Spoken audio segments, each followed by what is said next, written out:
Assassin's Creed Syndicate. Honestly, this game is one of the most fun entries in the whole Assassin's Creed series.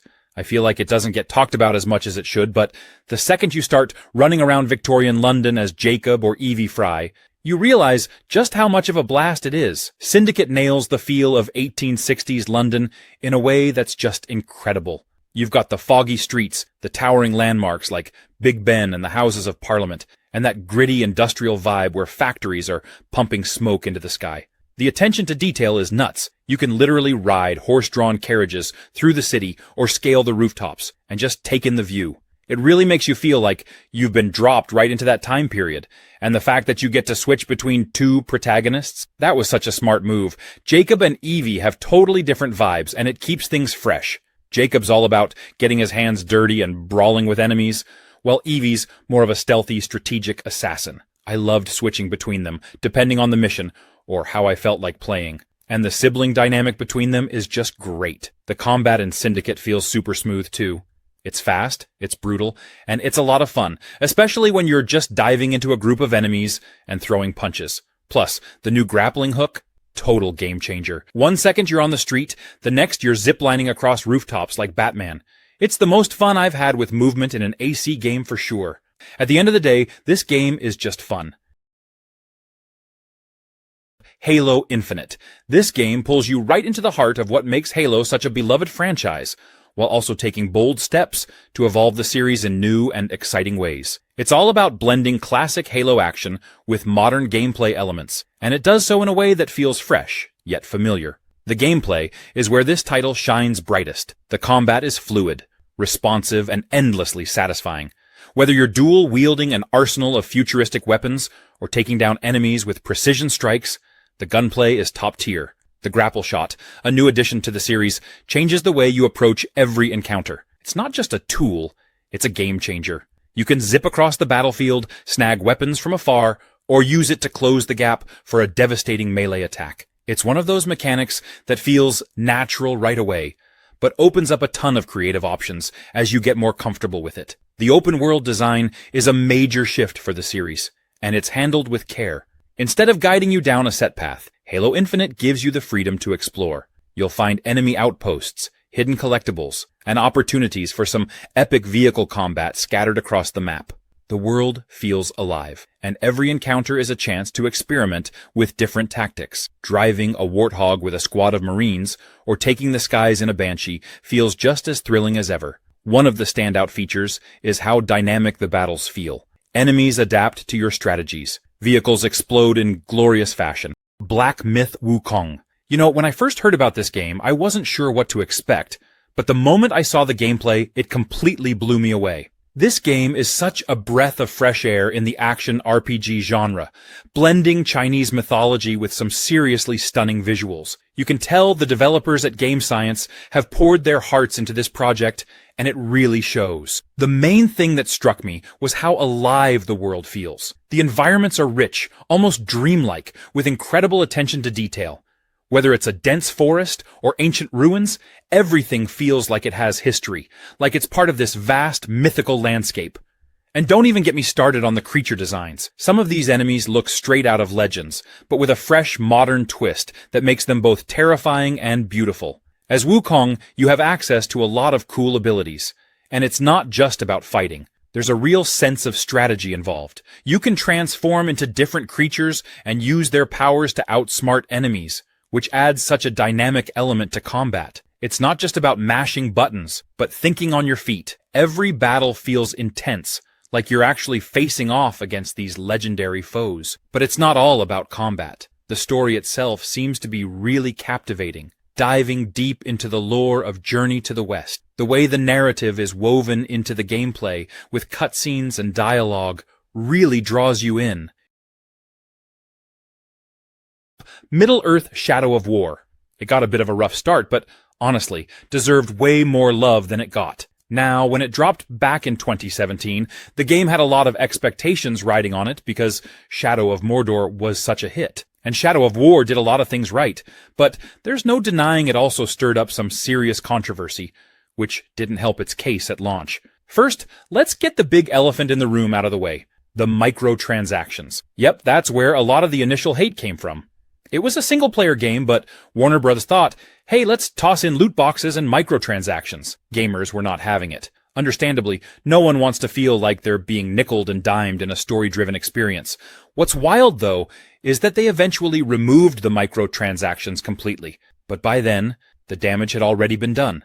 A lot of people had already written it off. And that's a real shame because, beyond all the controversy, Shadow of War had so much going for it. First off, that Nemesis system, still genius. I mean, creating rivalries with orcs who remember you, plot against you, or come back from the dead for revenge. It's such a unique mechanic that really makes every playthrough different. The world felt alive, chaotic, and personal, in a way most open-world games dream of achieving. Then, there's the scale of the game. They took what worked in Shadow of Mordor and just made it bigger. More fortresses to conquer, more regions to explore, and even more dynamic relationships with your followers and enemies. Dying Light 2. Another game that stumbled out of the gate, but is actually pretty awesome when you take a closer look. So, when Dying Light 2 was first announced, people were hyped. The original Dying Light was a sleeper hit, with its intense parkour system and brutal combat, so expectations were sky high for the sequel. But then, delays happened. Lots of them. And with every delay, the excitement started turning into skepticism. When it finally launched in 2022, some people felt like it didn't quite live up to the years of anticipation, and there was plenty of chatter about bugs and performance issues, which, to be fair, did hurt its reputation right out of the gate. But here's the thing. Once you actually dive into Dying Light 2, you realize there's a ton to love about this game. First off, the parkour system is still one of the best in gaming. Running, jumping, and swinging through the city of Villador feels fluid and rewarding. They took what worked in the original and just cranked it up a notch. You really feel like you're flying through this post-apocalyptic world, dodging zombies and hopping between rooftops. The combat? Absolutely brutal. Smacking zombies and bandits with improvised weapons, drop-kicking them off rooftops. It never gets old. Plus, the day-night cycle adds a whole other layer of tension. The zombies are slow and manageable during the day, but at night, man, they become terrifying. It's a heart-pounding experience when you're scrambling to find shelter as the sun goes down and the city gets overrun. Gears 5. Even if you're new to the Gears series, trust me, Gears 5 is an amazing place to jump in. It's got everything you'd want in a blockbuster game, great characters, intense firefights, and a world that's equal parts beautiful and brutal. The combat in Gears 5 feels incredibly smooth, and every gunfight has that intense, cover-based strategy that makes Gears so satisfying. Popping out from cover, landing that perfect headshot, or getting up close and personal with the Lancer's chainsaw never gets old. There's something just downright satisfying about how combat feels here. Each weapon has a unique kick to it, so you're never just mindlessly firing away. It's all about timing and positioning. Plus, with the addition of Jack, your handy little drone buddy, you get some new abilities that mix things up in fun ways. He can cloak you, zap enemies, and even fetch items, so he's a true lifesaver in tight spots. And let's take a second to appreciate the world. Gears 5 introduces these open-world sections where you can explore on this sweet vehicle called the Skiff. Just zipping across the snowy tundra or the desert sands is a vibe all on its own. The world feels alive and dynamic, with lots of cool, hidden places to discover. It's not exactly a fully open world, but it's enough to let you roam around and soak in the atmosphere, and it really breaks up the action nicely. You're not just going from one big fight to the next. You actually have time to breathe, explore, and take in some amazing views. The story here actually has some serious depth. Resident Evil 6, probably one of the most controversial entries in the Resident Evil series. When it came out, a lot of longtime fans were really disappointed, and it got a ton of hate for straying too far from the classic survival horror roots. One of the big criticisms was that it tried to do too much. The game had 4 separate campaigns, each with its own tone and gameplay style. You had Leon's campaign, which felt more like the traditional Resident Evil survival horror, but then you had Chris's and Jake's campaigns, which were full-on action shooters. It left some players feeling like the game had an identity crisis. It wasn't sure if it wanted to be horror or action, and that split the fanbase. But here's the thing. Resident Evil 6 isn't a bad game. It's just different. If you go in expecting a pure horror experience, yeah, you might be disappointed. But if you approach it as a crazy, action-packed adventure with some horror elements sprinkled in, there's a lot of fun to be had. The variety in the campaigns means there's something for everyone. And the co-op play was a big highlight for people who like playing with friends. And let's be honest, some of the hate was probably just because it wasn't what fans expected after the success of Resident Evil 4 and Resident Evil 5. Those games were a hard act to follow. And RE6 took some big risks. Sure, not all of them landed, but it also had some really cool moments, epic boss battles, and impressive visuals for its time. Despite all the complaints, Resident Evil 6 still has some great moments. Hogwarts Legacy. Honestly, this game is like a dream come true for anyone who's ever wanted to live out their Hogwarts fantasy. If you've grown up loving the world of Harry Potter, or just love the idea of being a wizard, this game really nails that feeling of stepping into the magical world. I mean, the second you get sorted into your house, it's like, yep, this is it. I'm at Hogwarts now. The school itself is gorgeous. They've done such an incredible job of capturing the magic and mystery of Hogwarts. You can literally spend hours just wandering around, getting lost in the hallways, finding hidden passages, and taking in all the little details. It's exactly how I imagined the castle would feel. Like every corner has a secret or a bit of history waiting to be discovered. What's cool, too, is how the game lets you really craft your own story. You're not just following the Harry Potter timeline. You're in a completely new time period, which is honestly refreshing. You get to create your own character, make your own choices, and carve out your own adventure. And it's not just about being a goody-two-shoes student either. You can dive into some darker magic if you want, which is something I didn't expect but absolutely love. The combat is surprisingly deep, too. At first, I thought it might be kind of simple, but there's actually a lot of strategy. You can mix and match different spells, use potions, and even summon creatures to help you out. And the way the spells are animated, like the wand flicks and the flashes of magic, it's so satisfying. You really feel like a proper witch or wizard. Hitman World of Assassination, a game where the phrase, plan your work your plan, is both your mantra and your challenge. You're not just playing as Agent 47, you become the ultimate bald-headed assassin, blending into environments like a shadow while orchestrating some of the most ingenious takedowns you can dream up. You're thrust into a series of sprawling, intricately designed locations where your goal is to eliminate high-value targets. Sounds simple, right? Wrong. The brilliance of Hitman lies in the how. Sure, you can go in guns blazing, but where's the fun in that? This game dares you to be patient, to observe, and to use your imagination. It's about transforming everyday objects into tools of chaos, turning a muffin into a weapon or a chandelier into your silent accomplice. Each mission gives you dozens of ways to accomplish your goal, and none of them are wrong. Want to disguise yourself as a waiter and poison someone's drink? Go for it. Feel like triggering a Rube Goldberg chain reaction of destruction? Absolutely. Prefer to be the ghost who no one ever saw coming? That's valid too. The sheer number of possibilities is overwhelming, in the best way possible. But don't think this is all smooth sailing. Hitman loves to keep you on your toes. Plans go wrong. Guards get suspicious. NPCs wander into places they absolutely shouldn't be. And that's where the game really shines, when you're forced to improvise. Oh, and the replayability? Insane. Of Kena Bridge of Spirits. From the moment I started playing, I was just blown away by how stunning everything looked. It's like stepping into a Pixar movie, but you're in control. The art style is so vibrant and colorful, and the way they bring this magical world to life is just mesmerizing. Every detail feels like it was handcrafted with so much love, from the lush forests to the little creatures, the rot. I mean, those rot are just adorable, right? They're like these little black, fluffy creatures that follow you around, and they're not only cute, they're super helpful too. The gameplay, though, man, that's where it gets really fun. It's got that action-adventure feel, with some Zelda-like puzzle-solving and exploration. The combat is super smooth, and the combination of your staff attacks and the rot helping you out is such a cool mechanic. I loved how you can use the rot to distract enemies or empower your attacks. And the way the game gradually gives you new abilities keeps things fresh. Plus, those boss fights, some of them are tough. Like, way tougher than I expected. They really make you strategize, which is a nice surprise in a game that looks so cozy on the surface. And speaking of cozy, the world is just so nice to explore.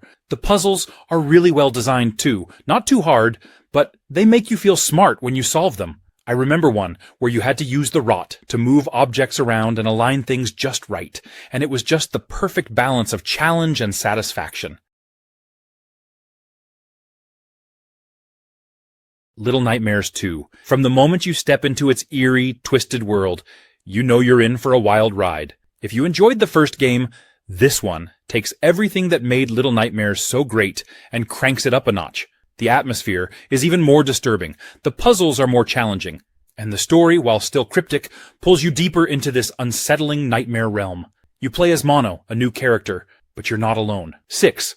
The protagonist from the first game is there with you, and having that companion dynamic adds a new layer to the gameplay. It's cool how the game makes you rely on each other to get through the twisted environments. You'll need to work together to solve puzzles, escape enemies, and navigate the nightmarish world around you. It's not a co-op game, but that teamwork element feels fresh and gives you a stronger emotional connection to the characters. The world in Little Nightmares 2 is just as unsettling as you'd expect. It's full of grotesque, distorted creatures that'll send shivers down your spine. The design of the enemies is one of the game's strongest points. Each one is creepier than the last, and the way they move and interact with the environment keeps you on edge the whole time. There's a constant feeling of being hunted, which makes every encounter feel tense and nerve-wracking. What's really great about the game is how it balances those intense chase scenes with quieter, more atmospheric moments. You'll go from heart-pounding sequences where you're being chased by terrifying enemies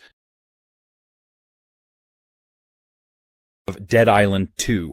It's one of those games that after being in development for so long, you're just happy it finally exists. If you're into zombie games, this one is like a bloody sun-soaked vacation, where you can let loose and hack, slash, and smash your way through hordes of the undead. What's cool about it is that it doesn't take itself too seriously. The game knows exactly what it is, a fun, over-the-top zombie slasher set in sunny California. And sometimes that's exactly what you need. First off, the setting is great. Instead of a gloomy, post-apocalyptic wasteland, Dead Island 2 takes place in a colorful, almost absurdly beautiful version of Los Angeles. They call it Hell-A, and the contrast between the bright, glamorous world of Hollywood and the grotesque, decaying zombies is just awesome. You're running through luxury mansions, beaches, and fancy neighborhoods, all while the city crumbles around you. It's like you're on a demented version of a sightseeing tour. The zombies themselves come in all shapes and sizes, and they're not pushovers. You've got your standard walkers, but there are also faster, more aggressive types, like runners and screamers who can call for reinforcements. Some are armored, others are on fire or covered in acid, and each type forces you to adjust your tactics. It keeps you on your toes and makes the combat feel fresh. You're constantly adapting and finding new ways to take them down, whether it's by using environmental traps, setting them on fire, or just going for headshots.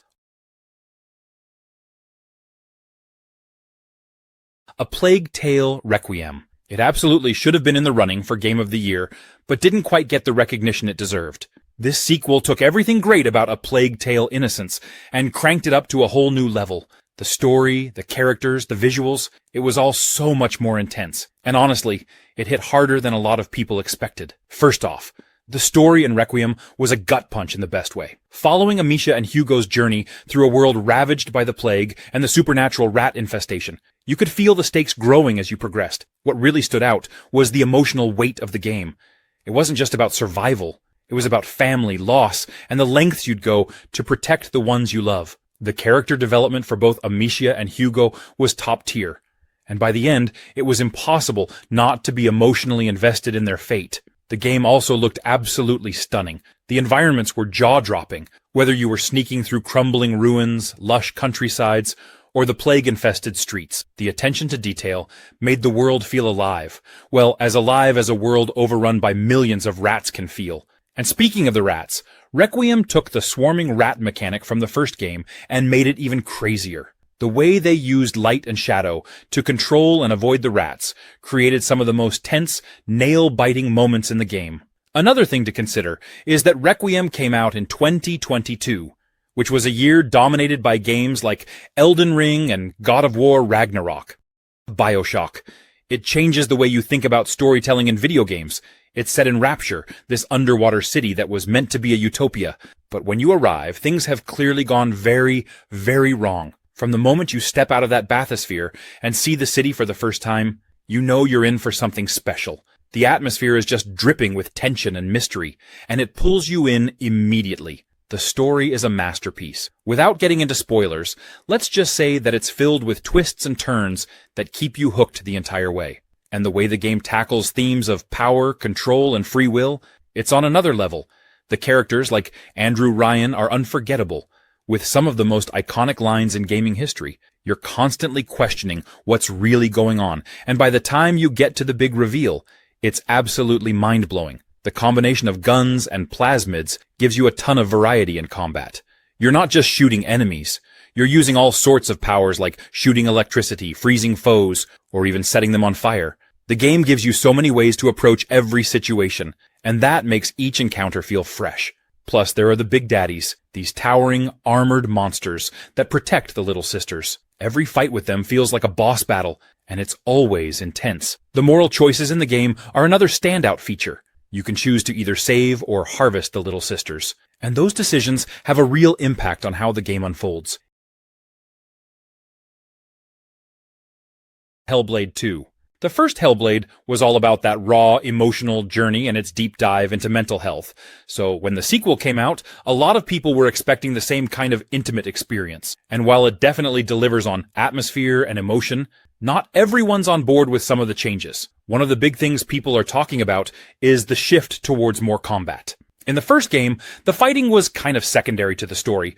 It was there, but it wasn't the main focus. With HELLBLADE 2, they've definitely ramped up the action, and some fans aren't too happy about that. They wanted more of those quiet, introspective moments that made the first game stand out. But honestly, I think the combat adds a new layer of intensity. Sure, it's more frequent, but it's still tied to Senua's emotional journey, and it makes sense within the context of the story. Another thing that stirred up some controversy is whether the game leans too heavily into its cinematic elements. There's a lot of visual spectacle in HELLBLADE 2. The graphics are insane, and the world building is next level, but some players feel like it's trying to be more of a movie than a game, which has rubbed a few people the wrong way. I get that, but at the same time, this is what HELLBLADE is all about, immersing you in this visceral, haunting world. What I love, though, is how HELLBLADE 2 stays true to its roots. Despite all these changes, it still tackles heavy themes like trauma and mental illness, and it does it with a lot of care and respect. That alone makes it stand out in today's gaming landscape, and even with more combat. Final Fantasy VII Remake. This game took one of the most iconic RPGs of all time and flipped it in the best way possible. It was a love letter to fans of the original, while also introducing a whole new generation to the world of Final Fantasy VII. Honestly, it not winning Game of the Year still feels like a bit of a robbery. First off, the remake was more than just a visual upgrade. Yes, the graphics were jaw-dropping. Midgar looked absolutely incredible, from the towering structures of Shinra to the gritty streets of the slums. But it was the way they expanded the story that really stood out. Characters like Biggs, Wedge, and Jessie, who were barely more than side characters in the original, suddenly had fleshed-out backstories and personalities. It made you care about them in a way you just couldn't before, which made certain story moments hit even harder. The combat was another huge change. Gone were the strict turn-based mechanics, replaced with this hybrid system that mixed action and strategy. You could hack and slash through enemies in real time, but still slow things down to issue commands, use spells, or unleash limit breaks. It was the perfect blend of old and new, catering to both fans of traditional JRPGs and those who preferred more modern action RPG mechanics. Another reason it might have missed out on Game of the Year is that 2020 was a crazy year for games. The Last of Us Part 2 took home the big prize, and while that game had its own controversies, it was a narrative and technical powerhouse. Kingdom Come: Deliverance 2. This game takes everything you might expect from a grounded medieval experience and deepens it into something uniquely authentic and immersive. It's not about fantasy or larger-than-life legends. It's about the grit, struggle, and everyday decisions that define life in a time where survival often hinged on skill, wit, and understanding the world around you. The game focuses on realism in a way that feels deliberate and unapologetic. Combat isn't about swinging wildly or relying on flashy moves. It's technical, calculated, and it demands a level of precision that reflects the era it's portraying. Every strike, block, or dodge feels like a decision, a moment where patience and preparation matter as much as raw skill. Weapons and armor don't just look accurate, they function as part of a system that rewards study and strategy over brute force. Villages and towns aren't just backdrops. They feel alive with routines, struggles, and histories that you can choose to engage with or observe from the sidelines. Every location feels purposeful, every interaction meaningful in shaping your path. The survival elements remain a cornerstone of the experience. Keeping track of your health, hunger, and stamina is a constant reminder that this isn't a world designed to cater to you. Your equipment needs maintenance, your skills need refining, and your choices carry consequences that ripple beyond the immediate moment. There's a tangible sense of effort in everything you do. Dark Souls 3. This game is like a test of your patience, skill, and determination, but in the most rewarding way. It's tough, no doubt about it, but that's what makes it so satisfying. If you're into games that push you, Dark Souls 3 is an experience you won't forget. First off, the world. The atmosphere in this game is just something else. Every area feels heavy with history, like the ruins and castles you walk through have seen centuries of battles and chaos. There's this haunting beauty to it, you know? You're walking through these desolate, crumbling places, but at the same time, they're gorgeous. It really pulls you in, like you just want to explore every corner, even if it means getting your ass kicked. And speaking of getting your ass kicked, the combat. Man, it's brutal. But once you get the hang of it, it's like a dance.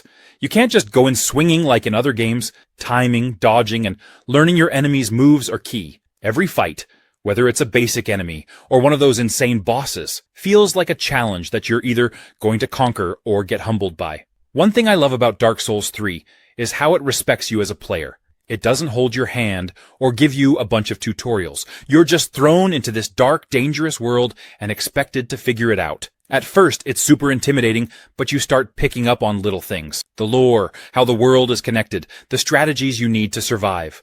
It's almost like you're part of a secret club where you learn by trial and error, and the payoff is huge.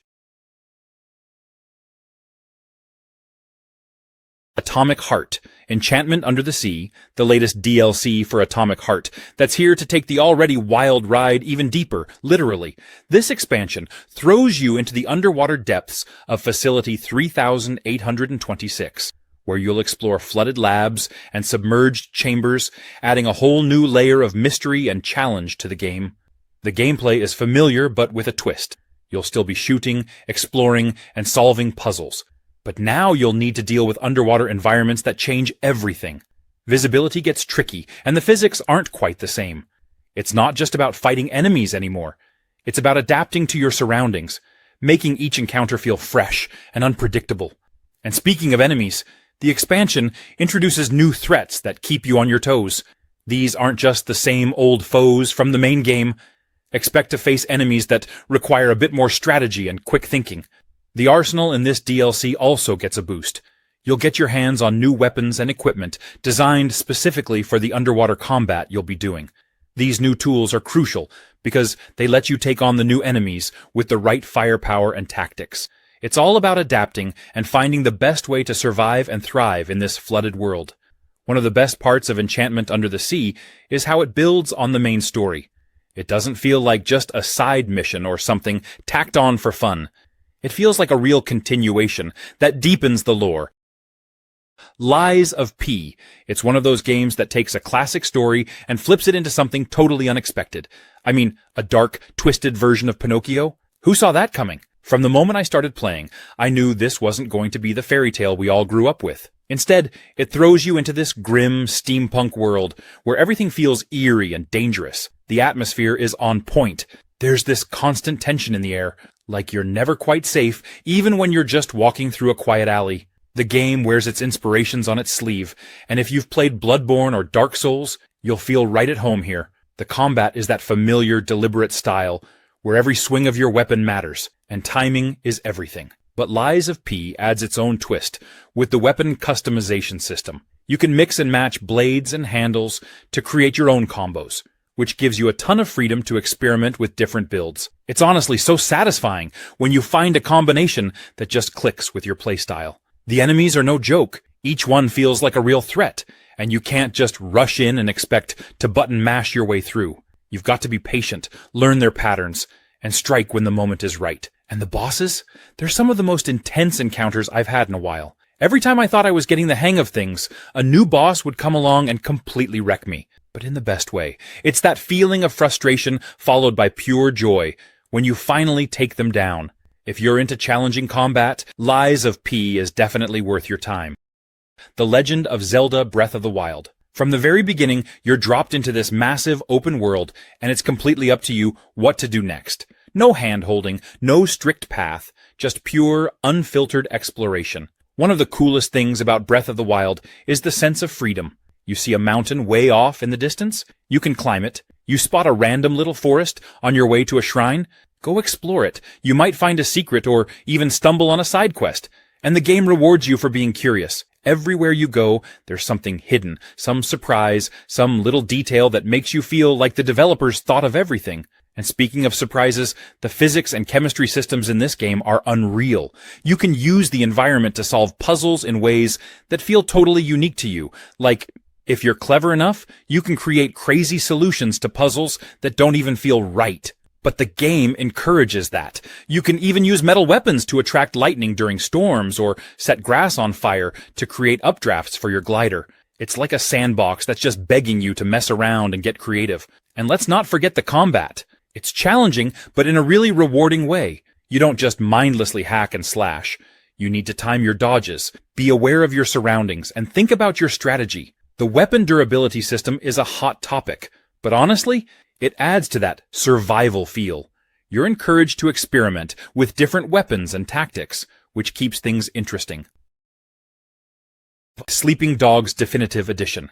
This game is seriously underrated and deserves way more love. Imagine an open-world action game set in the bustling streets of Hong Kong, where you play as an undercover cop tangled up in the city's dangerous criminal underworld. It's like GTA, but with a unique twist that really sets it apart. And let's not forget the driving. Sleeping Dogs has some of the most fun driving mechanics out there.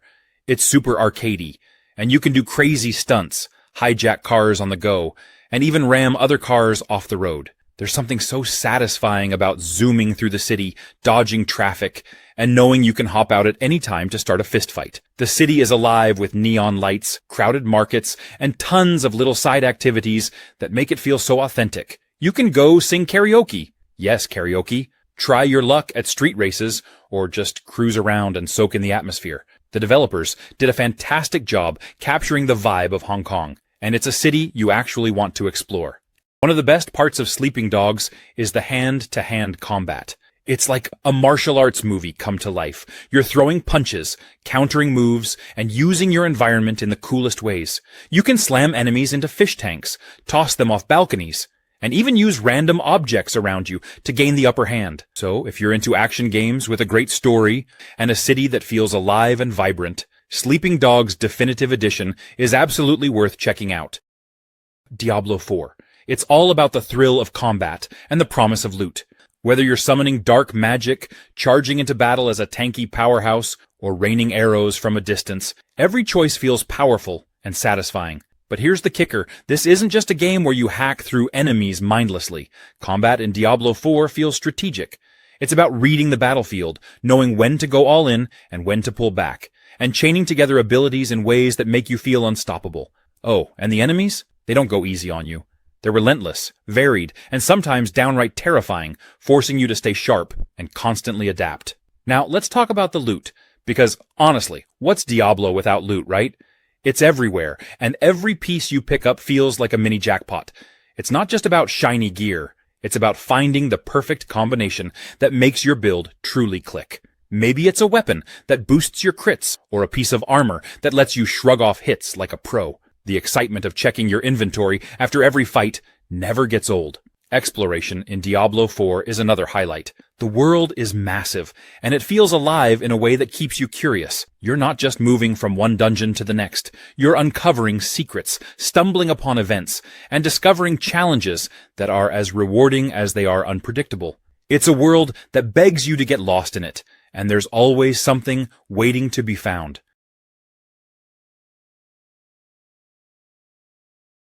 Guardians of the Galaxy. This one's interesting because it kind of had everything going for it, but for some reason, it didn't hit as big as people expected at launch. I mean, you've got one of the most beloved Marvel teams, a great developer, Eidos Montreal, and a focus on single-player storytelling, which is something a lot of people were craving, but when it dropped, it just didn't make the splash it should have. So, what happened? Well, for one, people were still feeling the aftershocks of Marvel's Avengers. That game didn't really land well with fans, and it made a lot of people skeptical about Guardians. Folks saw another Marvel game and thought, here we go again with another live service mess. Even though Guardians of the Galaxy is nothing like that. It's a totally single-player, story-driven experience with zero microtransactions or live service elements. But it got lumped in with Avengers, and that hurt its initial reception. Now let's talk about the controversial stuff. The characters. Some fans were thrown off because the game's versions of Star-Lord, Gamora, and the rest of the crew didn't look or sound like their MCU counterparts. If you're used to Chris Pratt as Star-Lord, or Zoe Saldana as Gamora, it might take you a second to adjust to these new interpretations, but once you do, you realize they're actually great. The writing is sharp, the dialogue is hilarious, and the chemistry between the Guardians is spot on. It feels like you're right there with them, and the banter between the team is one of the best parts of the game. The combat also got mixed reactions. Some people found it a little chaotic at first. Amnesia Rebirth. What really sets Rebirth apart is how it handles fear. You're not some invincible hero with a shotgun. You're vulnerable, fragile even. And that's what makes every decision feel so important. Do you light that match now to see what's ahead? Or do you save it for later when you might really need it? These are the kinds of choices that keep you constantly engaged. The puzzles are another highlight. They're not just there to slow you down or fill time. They're meaningful. They're tied into the world in ways that make you think, this makes sense here. It's never just about pulling a lever or finding a key. It's about understanding your surroundings, piecing things together, and figuring out how to keep moving forward while the world seems to crumble around you. You'll go from tight, claustrophobic spaces that make you feel like the walls are closing in to wide, open areas that somehow manage to feel even more terrifying because of how exposed you are. It keeps you guessing and constantly on edge, never knowing what's waiting for you around the corner or in the dark. But here's the kicker. Rebirth isn't just about scaring you. It's about pulling you into an experience where the fear feels earned. It's a game that challenges you to face the unknown, to confront your own unease, and to push forward even when everything in you is screaming to turn back. So, if you're looking for a horror game that goes beyond the surface, that doesn't just want to startle you, but truly unsettle you, Amnesia, Rebirth is absolutely worth your time.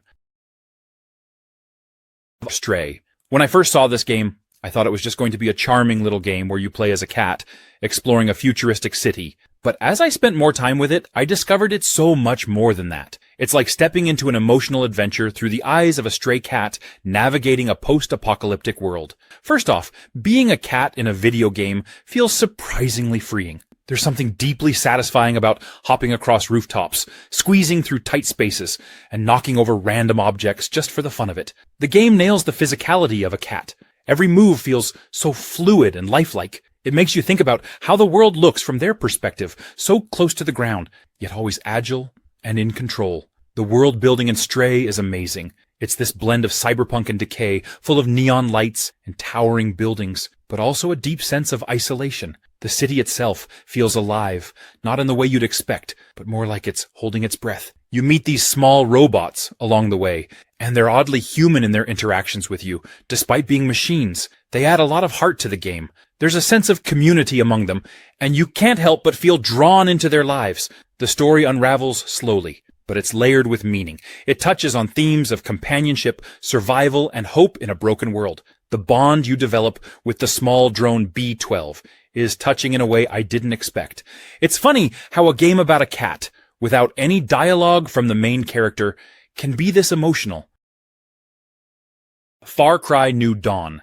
Now I know this game has had its fair share of mixed reactions, and some people wrote it off without really giving it a chance. People saw New Dawn as more of a spin-off or a standalone expansion than a full Far Cry title. It's a bit shorter, and yes, some assets are reused from Far Cry 5, which led to some feeling like Ubisoft was just rehashing content. But the thing is, New Dawn takes those familiar elements and mixes them up with new mechanics that are actually a blast to play. They introduced this whole light RPG system where enemies have different levels, and you can craft and upgrade weapons to take them down. It's a bit of a departure for Far Cry, but it's fun. And the weapon upgrades add this cool progression element that feels rewarding as you build up your gear. Another cool feature in Far Cry New Dawn is the expeditions. These are missions that take you out of Hope County to different locations around the US, like a deserted amusement park or an aircraft carrier, to scavenge resources. It's such a cool way to break up the gameplay, and it really gives you the sense that the world outside Hope County is also chaotic and dangerous. These missions add variety and give you a chance to explore different environments, which is something you don't typically get in a single location Far Cry game. And let's not overlook that classic Far Cry chaos. New Dawn is packed with wild moments. 1 minute you're sneaking through enemy territory, and the next you're riding a saw blade shooting crossbow. The Witcher 3. It's one of those games that just sticks with you. I mean, where do you even start with a game like this? For me, it's the world, you know? Like, when you're roaming through those dense forests, or just riding Roach across a field at sunset. There's this vibe that's hard to describe. The world feels so alive, even if it's grim and full of monsters. And you know how in a lot of games, side quests are just filler? Not here. The Witcher 3's side quests feel just as important as the main story, if not sometimes more interesting. Like, you could be hunting down a werewolf 1 minute, and the next, you're getting involved in the political affairs of some random village. Every quest feels like it has its own little narrative arc. It's like playing through mini-stories, all packed into this huge world. One of my favorite things, though, is how the game handles monsters. It's not just about swinging your sword around. There's actual strategy involved. You read up on your target, learn its weaknesses, and prepare the right potions or oils before diving into battle. It really makes you feel like you're Geralt, this professional monster hunter who knows what he's doing. But it's not just about the scenery. The characters, man. You've got Ciri, Yennefer, Triss. They're so well written. Every time I made decisions in the game, I actually felt like they mattered. I mean, how often do you get that in games? Honestly, every time I play The Witcher 3, I catch something new.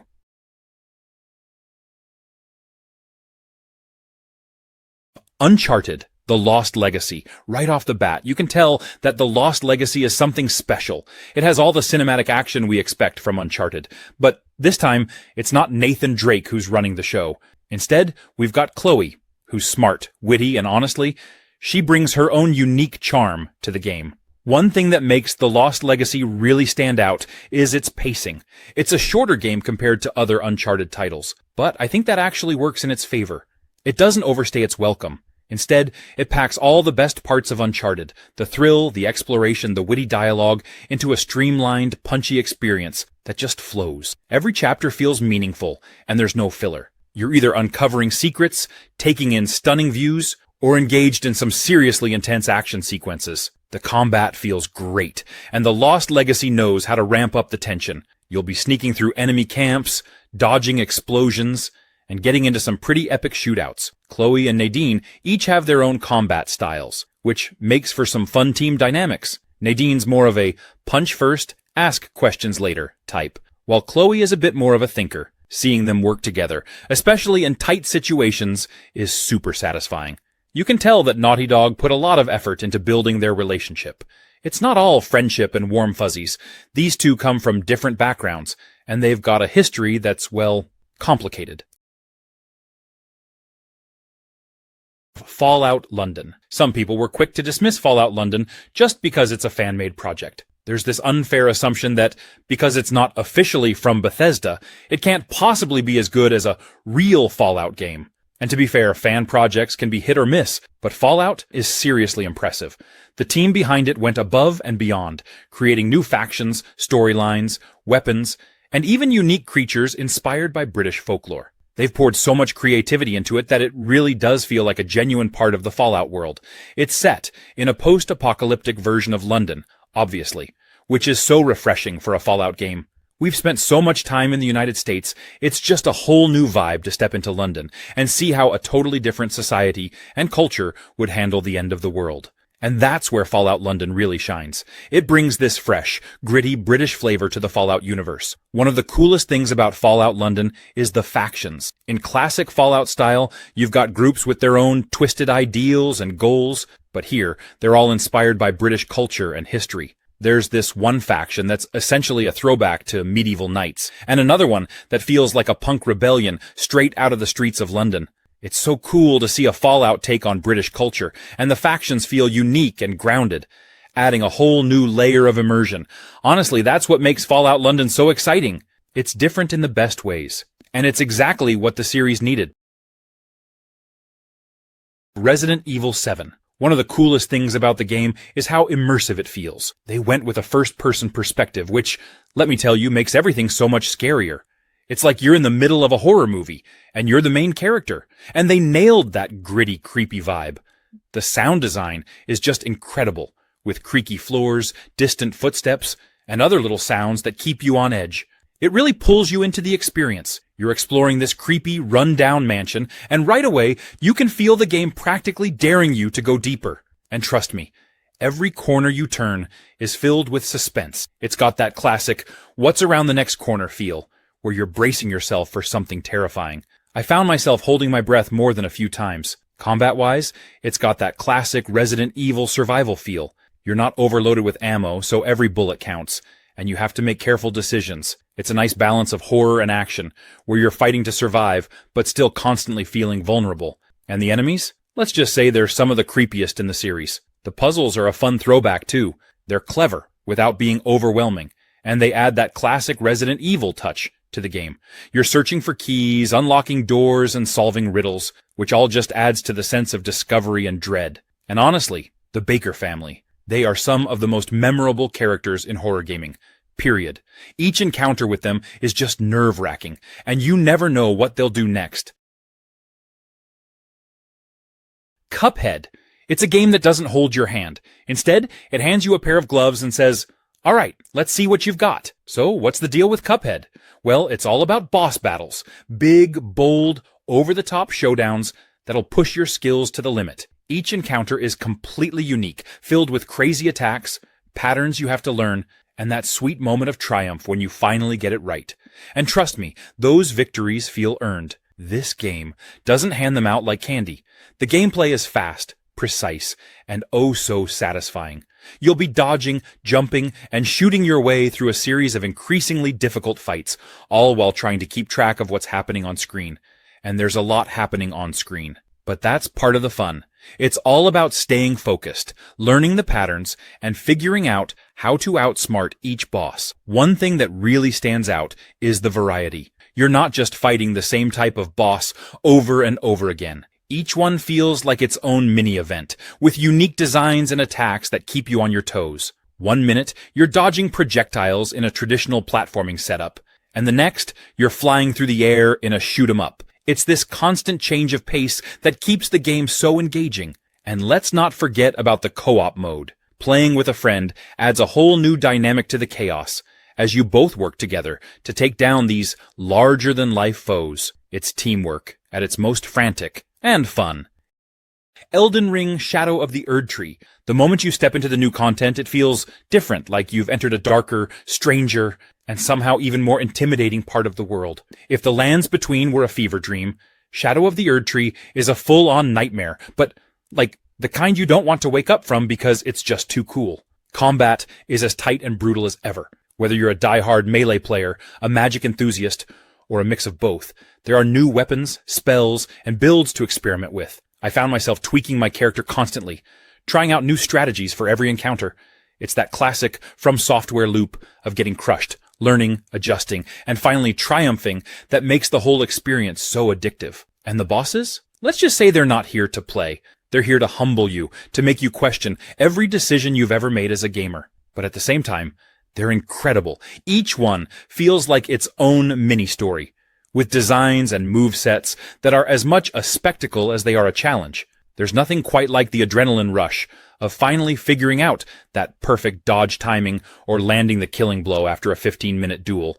It's frustrating in the best way possible. But it's not just about the bosses. The enemies scattered throughout this expansion are no joke either. They're relentless, weird, and occasionally terrifying. One moment I was admiring the scenery, the next I was getting ambushed by some unholy abomination I couldn't even describe if I tried.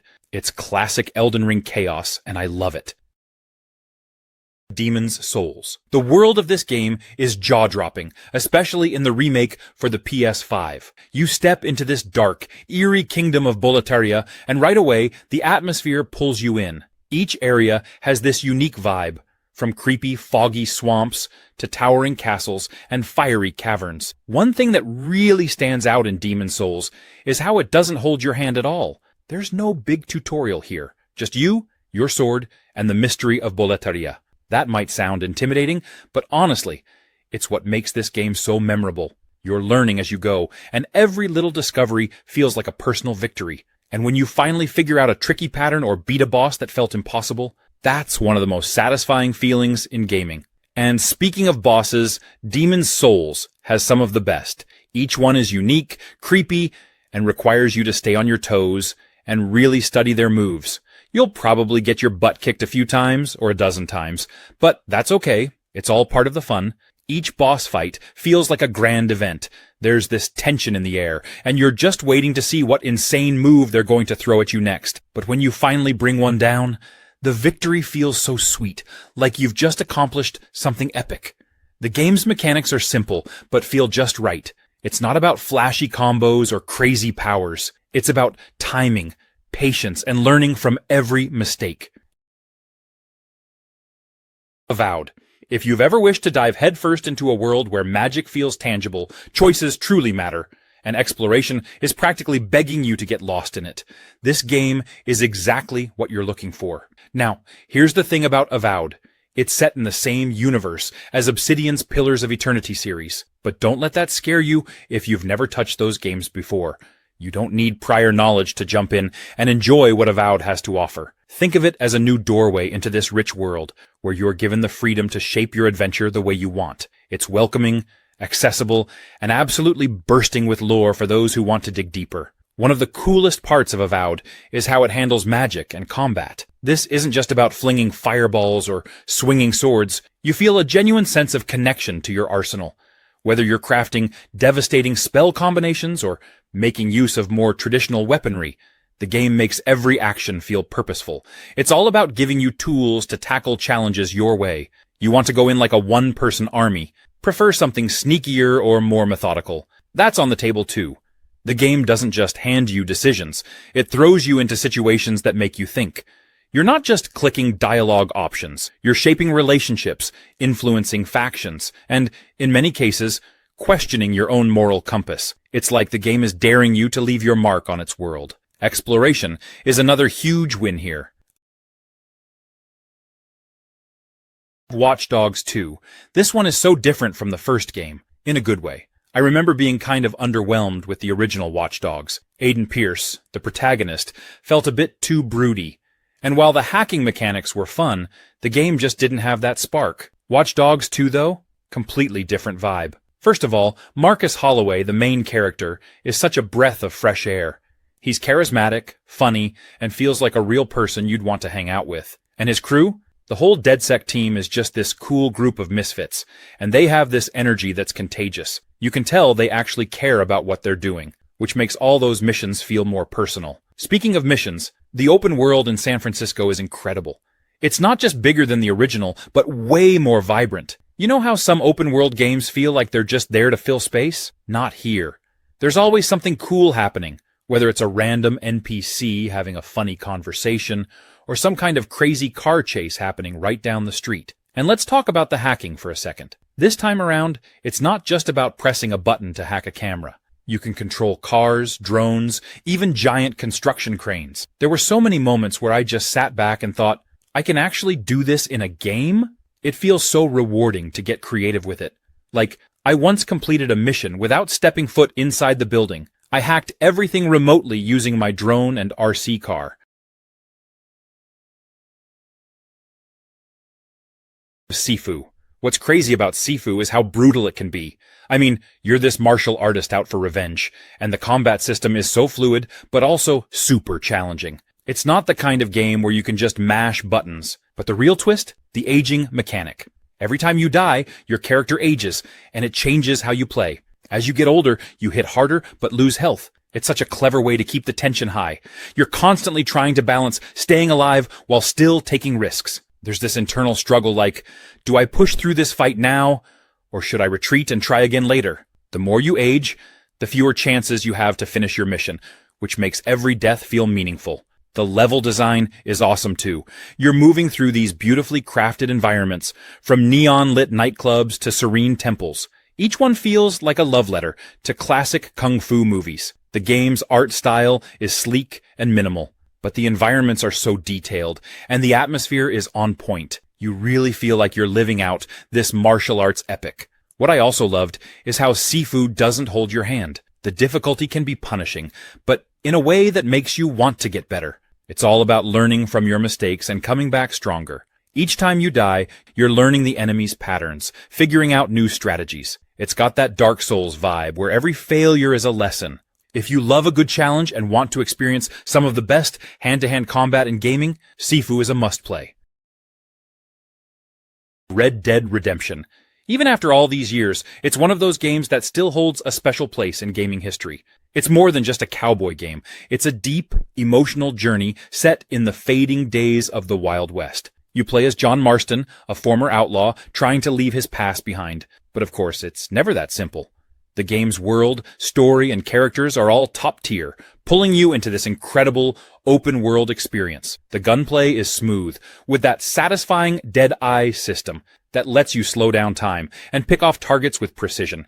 Whether you're involved in epic shootouts or quick-draw duels, the action feels cinematic and intense. But it's not all about combat. You can spend just as much time exploring, engaging in side missions, or even playing mini-games like poker and horseshoes. The story is also a huge draw. John Marston's journey is one of redemption, family, and loyalty, and it's so well written. The characters you meet along the way, from outlaws to lawmen to settlers, are all memorable and feel like they're part of this living, breathing world. You get attached to these characters, and by the end, you're really invested in John's fate. The emotional weight of the story is one of the reasons why this game is still talked about as one of the best. The ending, without spoiling anything, is one of the most impactful and talked about conclusions in gaming. It's the kind of story that sticks with you long after you've finished it.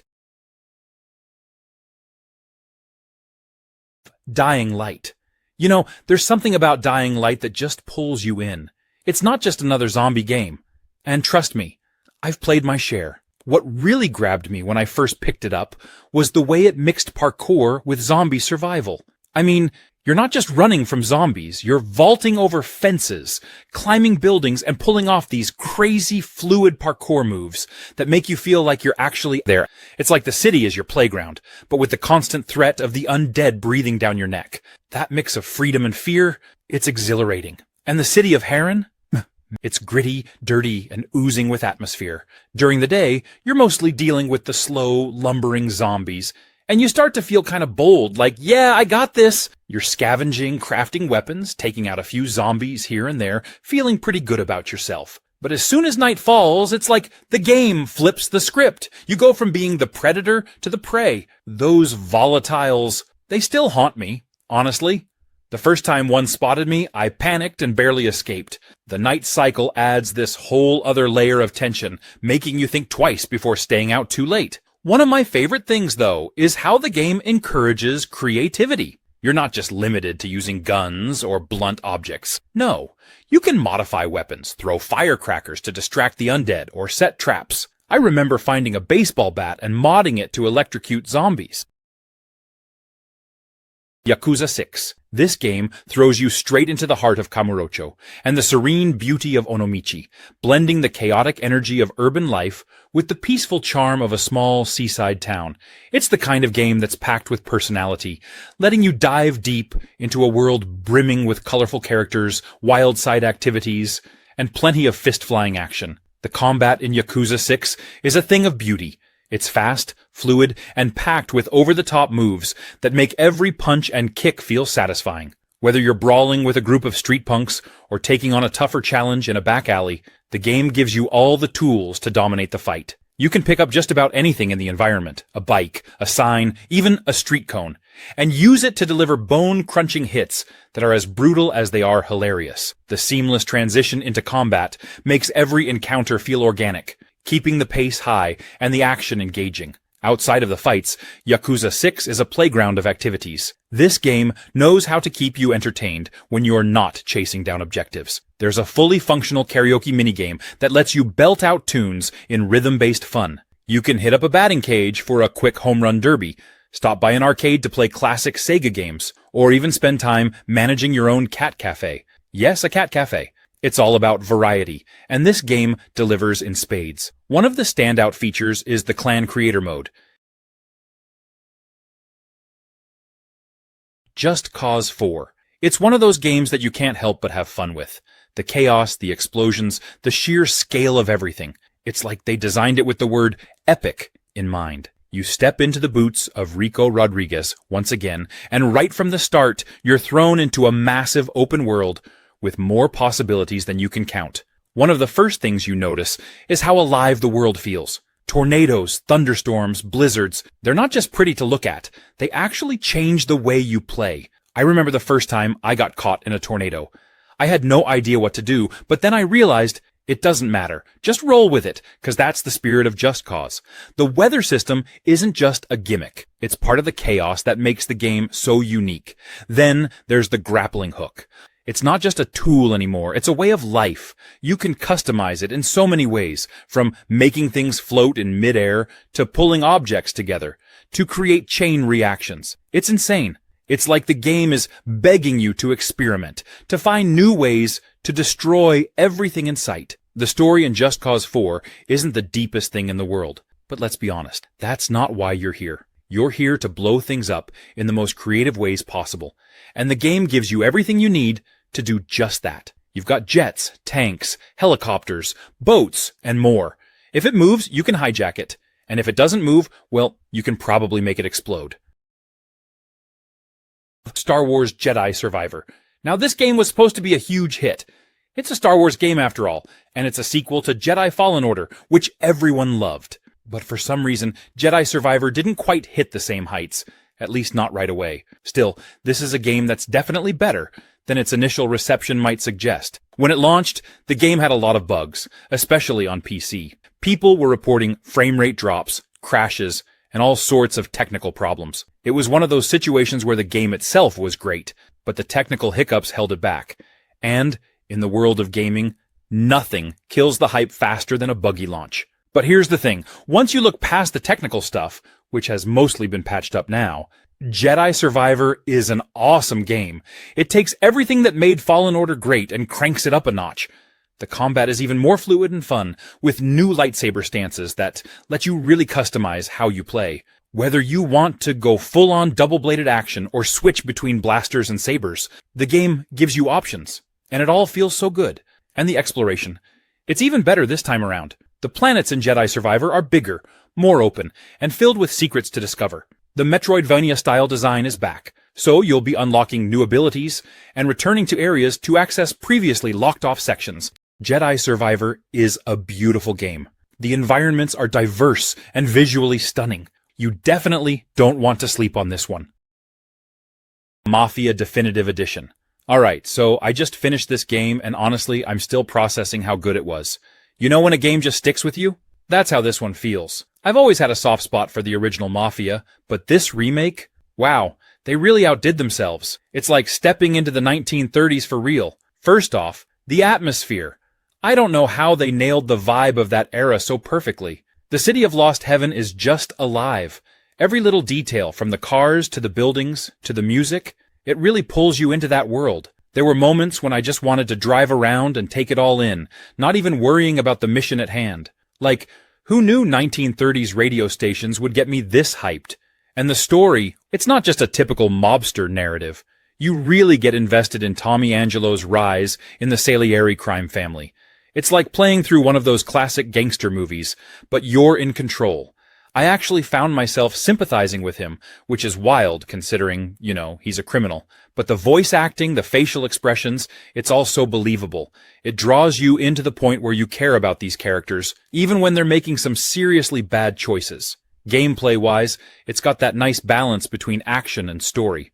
Sure, there are shootouts and car chases, but I think what got me hooked was how well-paced it all felt. It doesn't rush you. The combat feels more polished this time around too.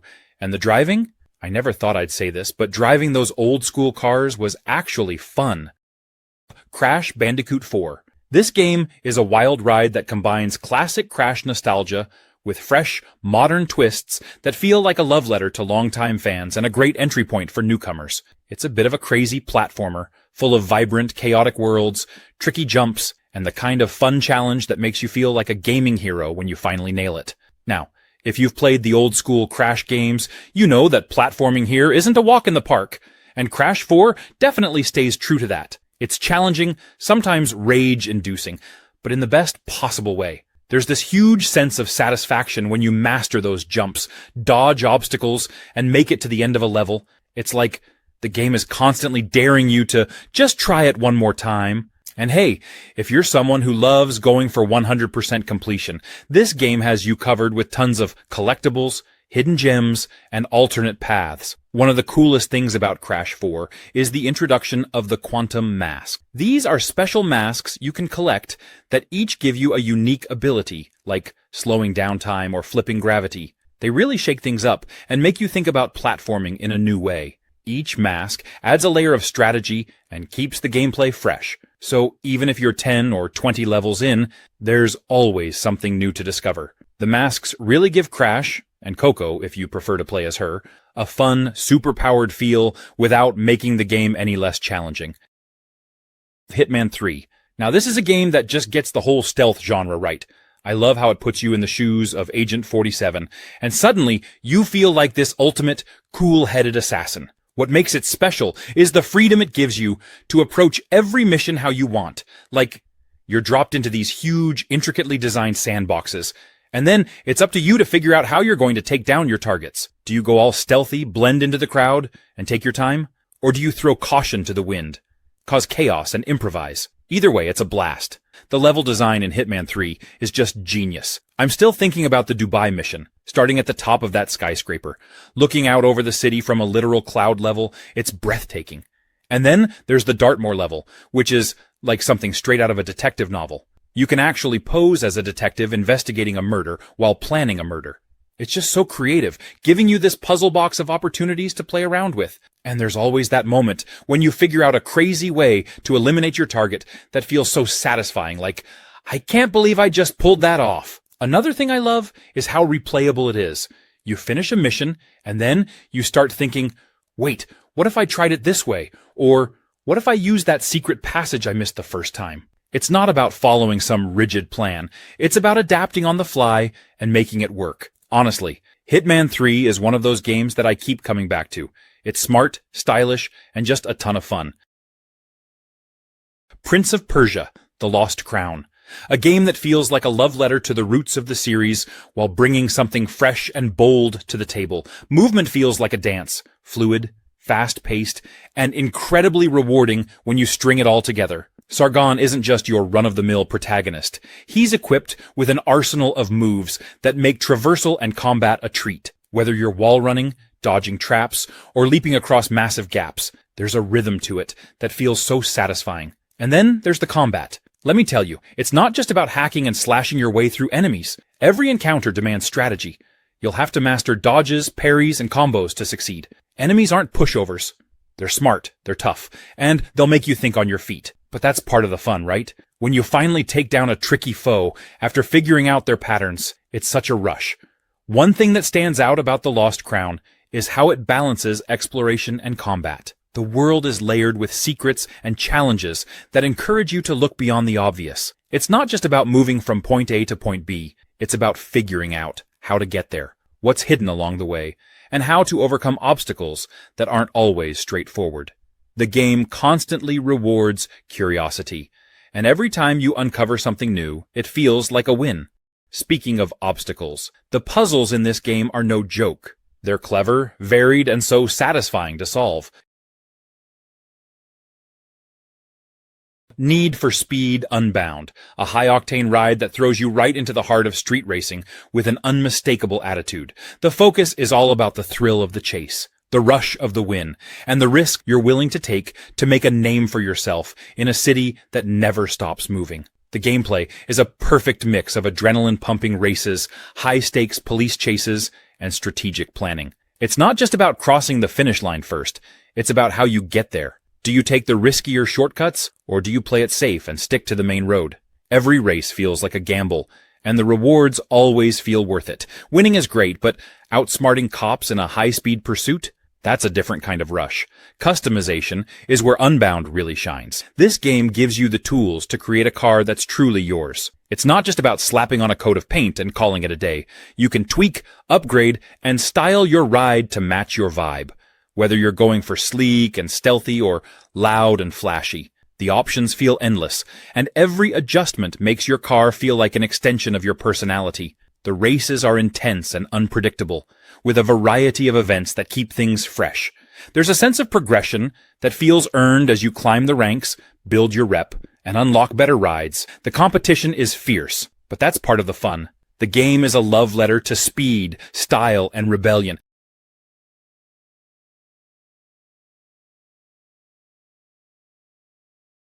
Outer Wilds. This game is all about exploring the unknown, and it really leans into that feeling of pure discovery. You're a new astronaut, part of this tiny space program from a small, cozy alien race, and you're launched out into space with nothing but your ship and a lot of questions. And I mean a lot of questions. What's so cool about Outer Wilds is that it doesn't handhold or push you in any specific direction. You have this whole solar system to explore, and every single planet is like its own character. Each place is unique, with strange environments, hidden stories, and mysteries that just pull you in.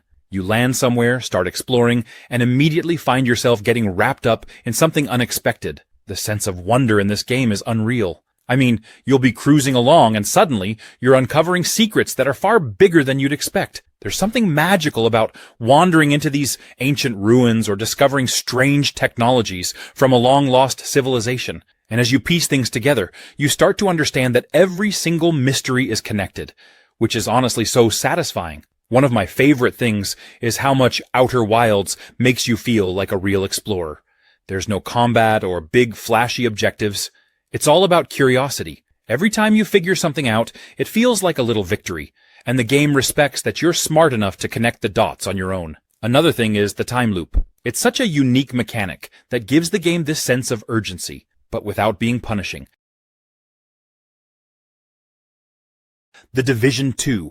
It's like someone took the best parts of a cover-based shooter, mashed them up with RPG elements, and then dropped it all into a beautifully detailed, post-apocalyptic Washington, D.C. So the setup is simple. The world's gone sideways, and it's your job to bring some order to the chaos. You're an agent of the Division, a group of super-trained operatives trying to hold everything together. But honestly, the real fun isn't in saving the day. It's in exploring, strategizing, and slowly building yourself into an unstoppable force of nature. The game is all about cover-based strategy here. Running into a fight, guns blazing? Yeah, good luck with that. Instead, you're ducking behind cars, flanking enemies, and figuring out how to use your gadgets to outsmart the other side. And those gadgets? Absolute lifesavers. Turrets, drones, seeker mines. You've got a whole arsenal of futuristic toys to mess with, and they're all ridiculously fun to use. The enemies aren't just bullet sponges either. They're smart.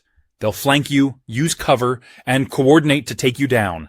There's a real sense of satisfaction when you clear an area because you earned it. Every firefight feels intense and rewarding, especially when you're playing with friends. Speaking of which, co-op is where this game truly shines. Rolling into a mission with your squad, calling out targets and covering each other's backs. It's peak teamwork. Plus, there's something hilarious about your buddy panicking over the comms while you're casually tossing a healing grenade their way.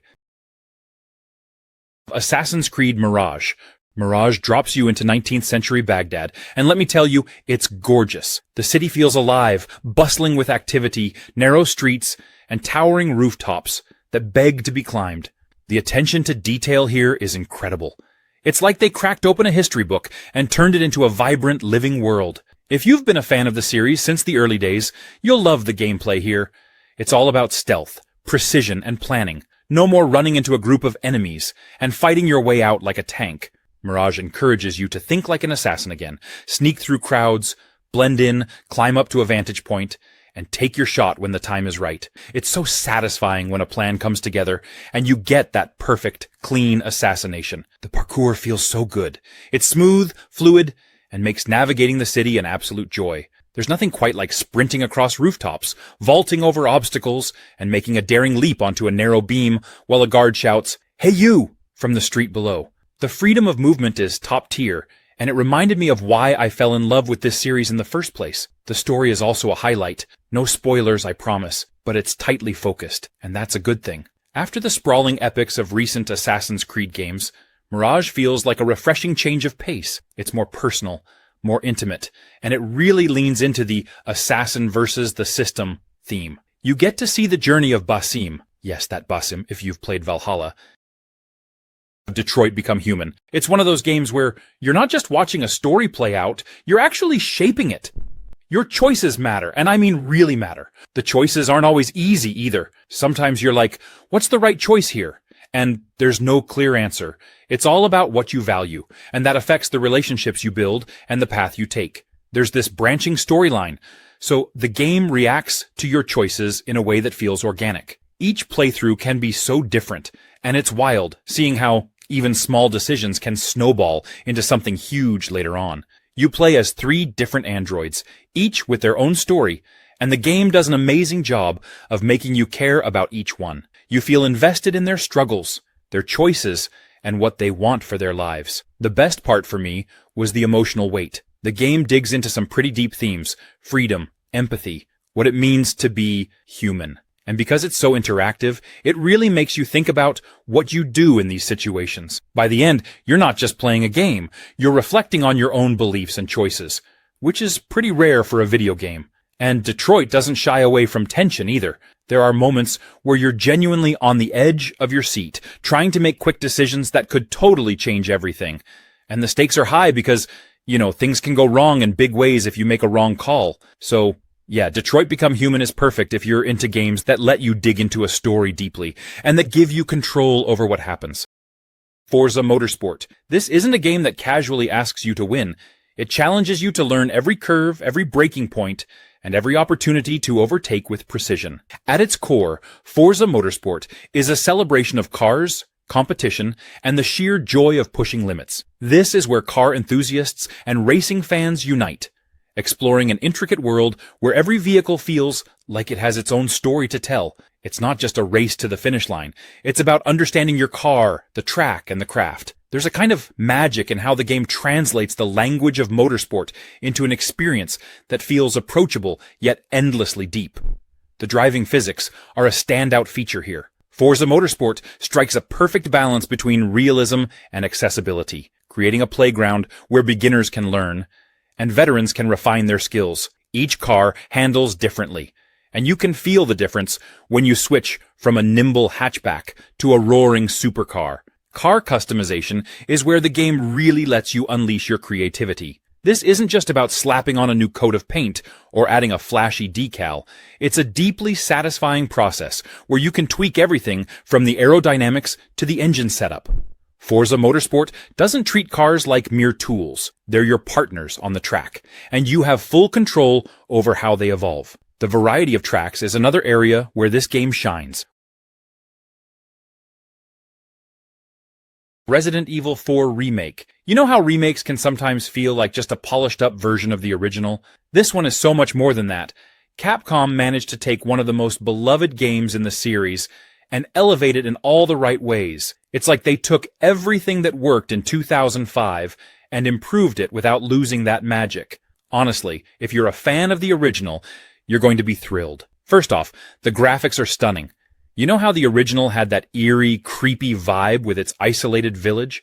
Well, the remake takes that atmosphere to a whole new level. The foggy woods, the creepy lighting, it just feels so immersive. There were moments when I had to stop and just take in the environment. It's terrifying, but in a way that makes you want to explore every corner. Gameplay-wise, I was thrilled with how much smoother everything felt. Leon's movements are less stiff, and the gunplay, spot on. The combat has been reworked to feel more dynamic, especially when you're dodging and parrying enemies. Oh, and speaking of enemies, those Ganados are way more terrifying this time around. They're more aggressive, smarter, and honestly, I found myself sweating in some of those encounters, especially when you're dealing with hordes at once. I loved the tweaks they made to the characters too. Leon has more personality. He's still got those cheesy one-liners, but he feels more grounded. Ashley is no longer just the damsel in distress. She's actually helpful, and their dynamic adds to the story in a way that feels more natural.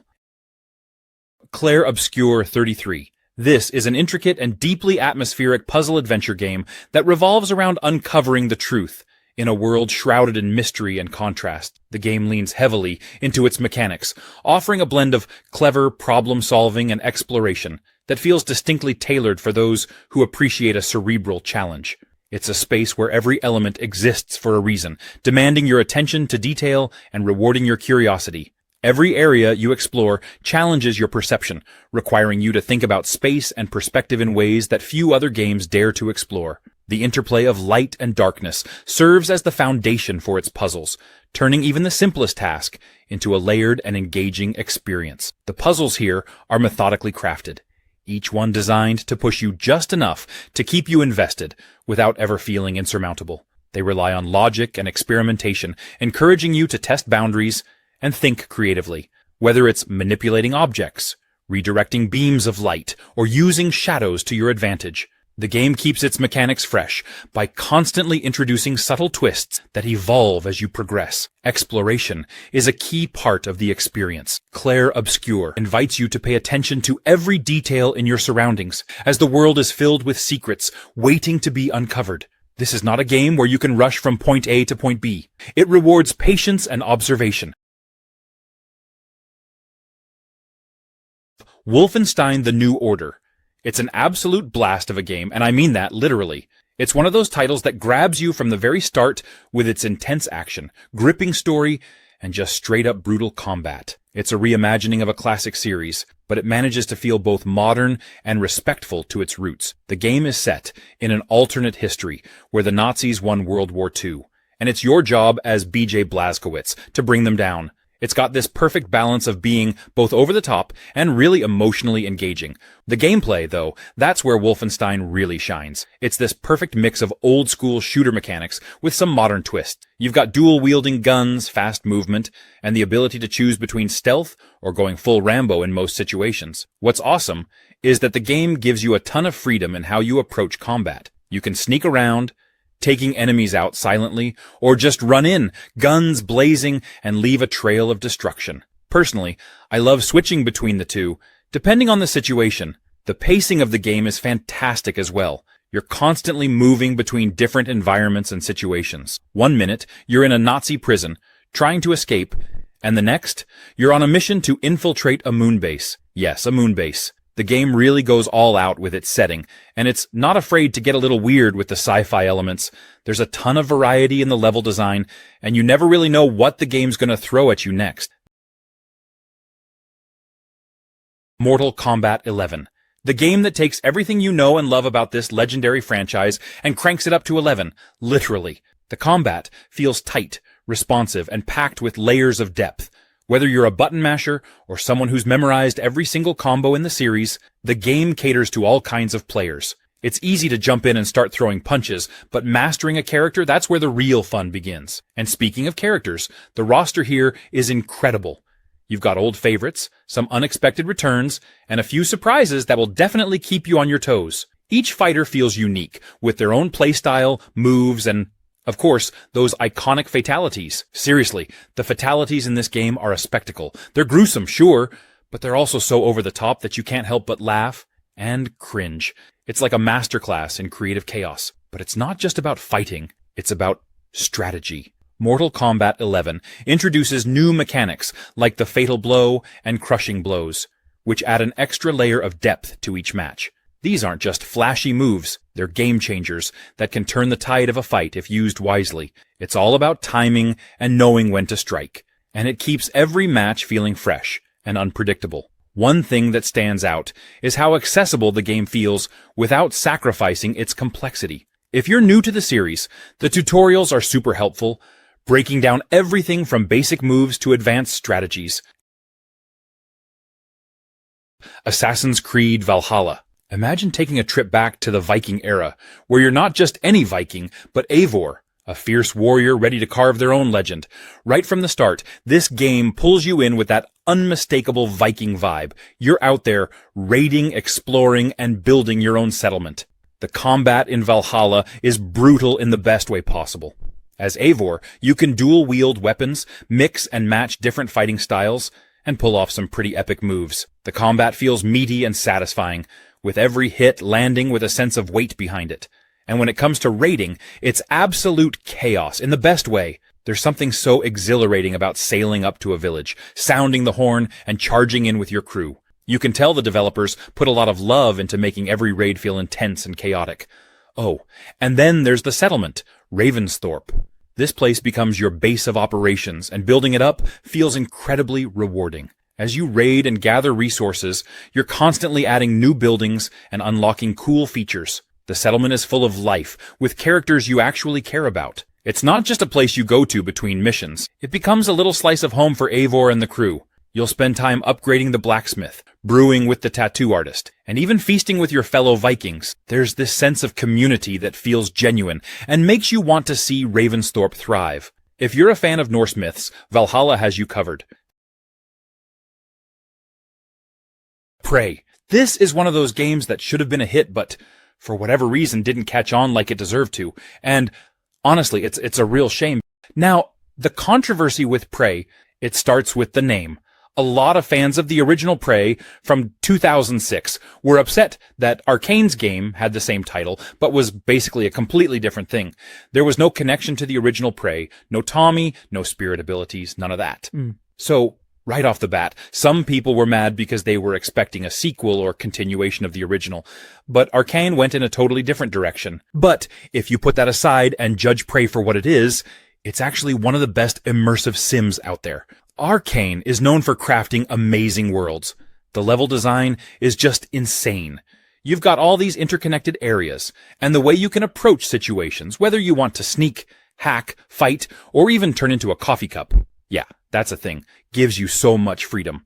And let's talk about the Typhon, the alien enemies in the game. The mimics are probably the most memorable. These little guys can disguise themselves as everyday objects, so every time you walk into a room, you're second-guessing everything.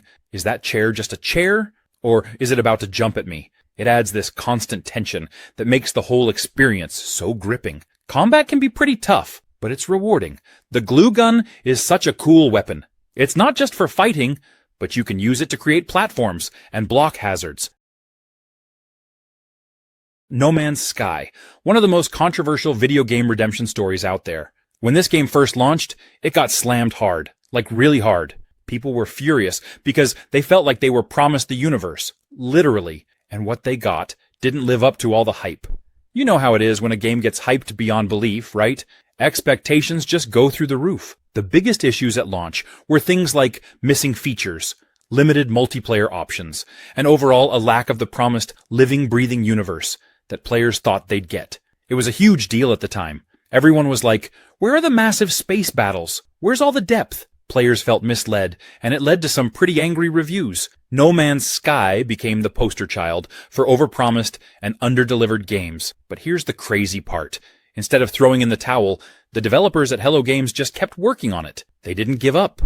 And over time, they transformed the game into something truly special. Seriously, the updates have been absolutely massive. They kept adding the features players were hoping for, like base building, expanded multiplayer, better exploration mechanics, and more dynamic planets. Now, it's packed with content, and it's a totally different experience from what people saw at launch.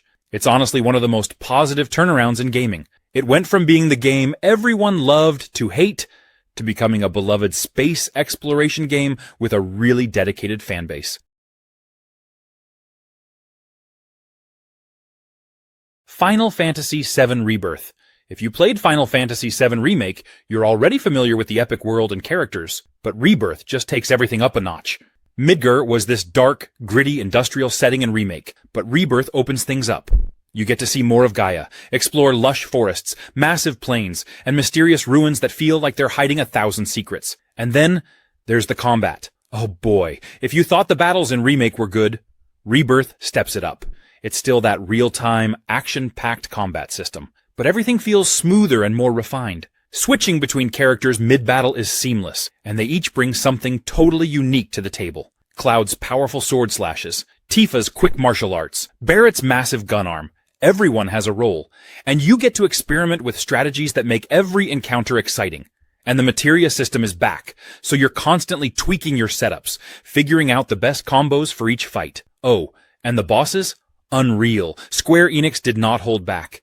Each boss feels like its own mini-movie, with incredible animations, massive attacks, and a level of intensity that keeps you on the edge of your seat. And it's not just about the challenge. Each boss battle feels personal, like you're part of something epic. And the summons, summoning Ifrit, Shiva, or one of the other iconic Final Fantasy summons, just feels so satisfying. They show up, wreck shop, and leave you thinking, yep, that's why I love Final Fantasy.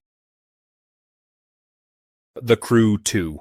This is a game that feels like it was made for anyone who's ever looked at a car, plane, or boat and thought, yeah, I could probably do some wild stuff with that. It's not just about driving. It's about the thrill of being unleashed on an enormous open-world playground and turning it into your personal motorsports festival, whether you're tearing through city streets in a hypercar, skimming over water in a speedboat, or pulling off insane aerobatics in a stunt plane. The Crew 2 doesn't just invite you to go big, it practically demands it. This game doesn't hold back when it comes to variety. One moment, you're weaving through traffic in downtown Los Angeles, and the next, you're roaring across the Mississippi River in a powerboat.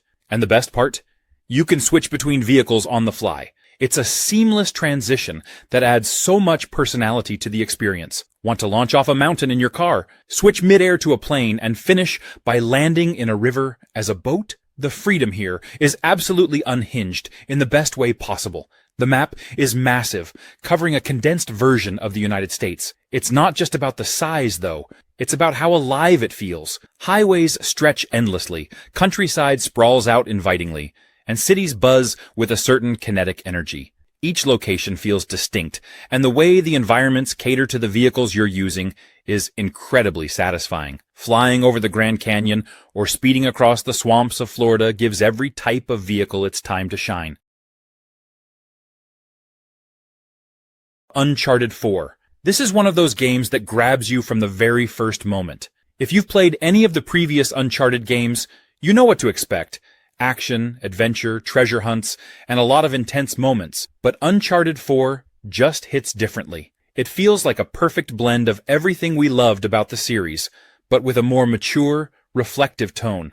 Nathan Drake is back, and this time, he's facing his greatest challenge yet. What's really cool is that the game dives deeper into his personal life, showing a side of Nathan we don't usually see. He's older, more settled, and you can tell he's trying to move on from his treasure hunting days. But of course, things don't stay quiet for long. The game does a great job of building up that tension between wanting to leave the past behind and being pulled back in. It's something that feels relatable, even if we're not all globe-trotting adventurers. The visuals in this game are absolutely stunning. Whether you're scaling cliffs in Scotland or exploring ancient ruins in Madagascar, everything looks so incredibly detailed. Sometimes, I would just stop for a moment to take in the scenery, which is something I don't usually do in action games. The environments feel alive, and they draw you into the story in a way that makes it feel like you're watching a movie, but also in control of the action. Speaking of the action, Uncharted 4 nails the gameplay. The combat, the platforming,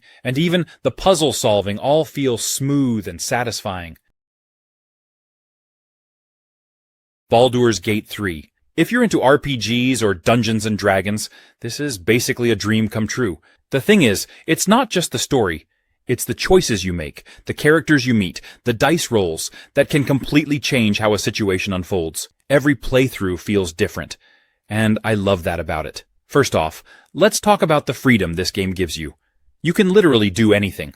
Want to sneak past enemies instead of fighting them? Go for it. Want to convince a dragon to let you pass with just a bit of clever dialogue? Roll those dice. Or if you're feeling chaotic, you can just, blow stuff up with magic and hope for the best. That freedom makes every encounter feel fresh, and it's not just about combat. Your decisions can have lasting consequences on the story, on your companions, and even on the world itself. The story itself is wild.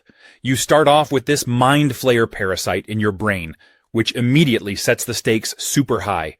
And as you try to find a cure, you uncover all these other crazy plots and factions vying for control. It's dark, it's epic, and the world is full of so many cool little stories and side quests that it's easy to get lost in it all. The best part? You can shape the story in so many different ways, whether you want to be a hero, a villain, or something in between. The game doesn't force you down one path.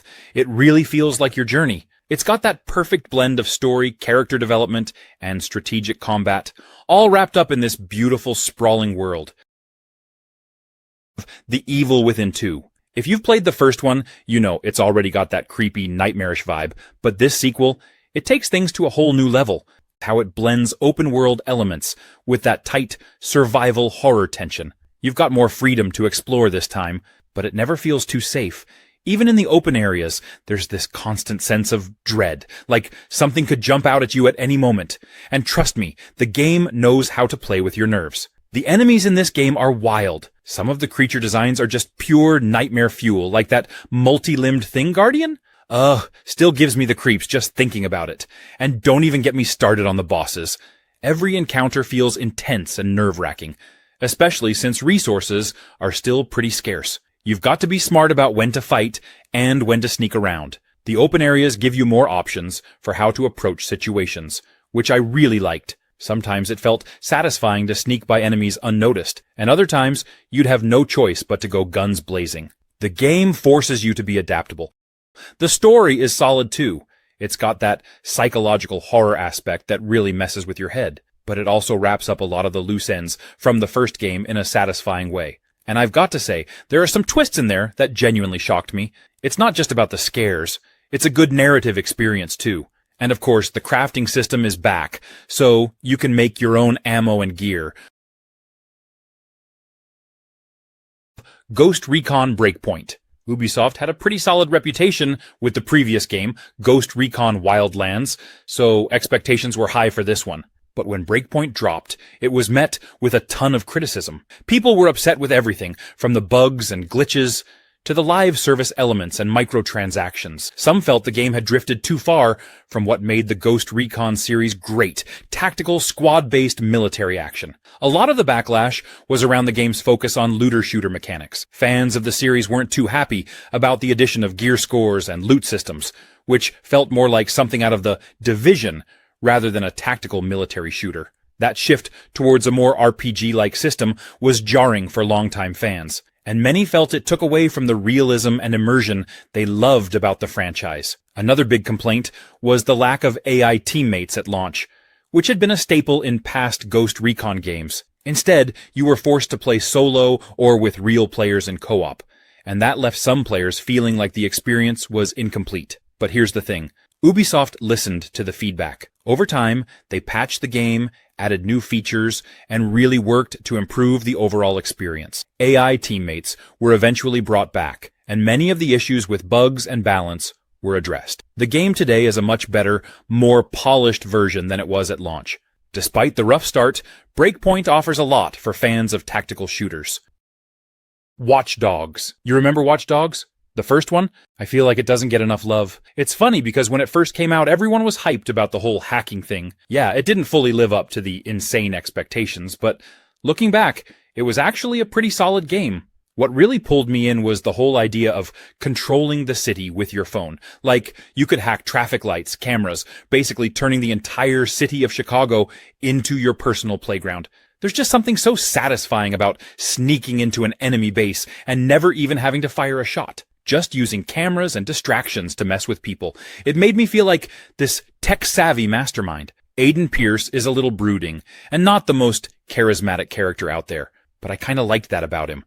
He felt like this guy driven by grief, and everything he did had this personal weight to it. I also loved how the city of Chicago itself felt alive. It's not just a backdrop, it reacts to what you're doing. If you cause too much chaos, people call the cops. And then you've got this whole cat-and-mouse chase through the streets, dodging police cars and helicopters. I had so many moments where I barely escaped by hacking a drawbridge or raising blockers just in time. The adrenaline rush from those moments was legit. I think it's one of those games that's way better than people remember. It had a fresh take on open-world action, with the whole hacking twist that really made it stand out. If you haven't played it in a while, I'd say give it another shot. It's got this cool, techie, modern, vigilante vibe. Greedfall. It's this cool mix of fantasy and colonialism. I feel like it flew under the radar for a lot of people. But once you dive in, it's hard to stop. You know that feeling when a game has such a rich world, and you're like, why didn't I hear more about this? That's Greedfall for me. The first thing that really struck me was the setting. It's got this new world exploration feel, but instead of America or something, you've got this mysterious island called Tir-Fradee, filled with monsters and these indigenous tribes who have their own deep culture.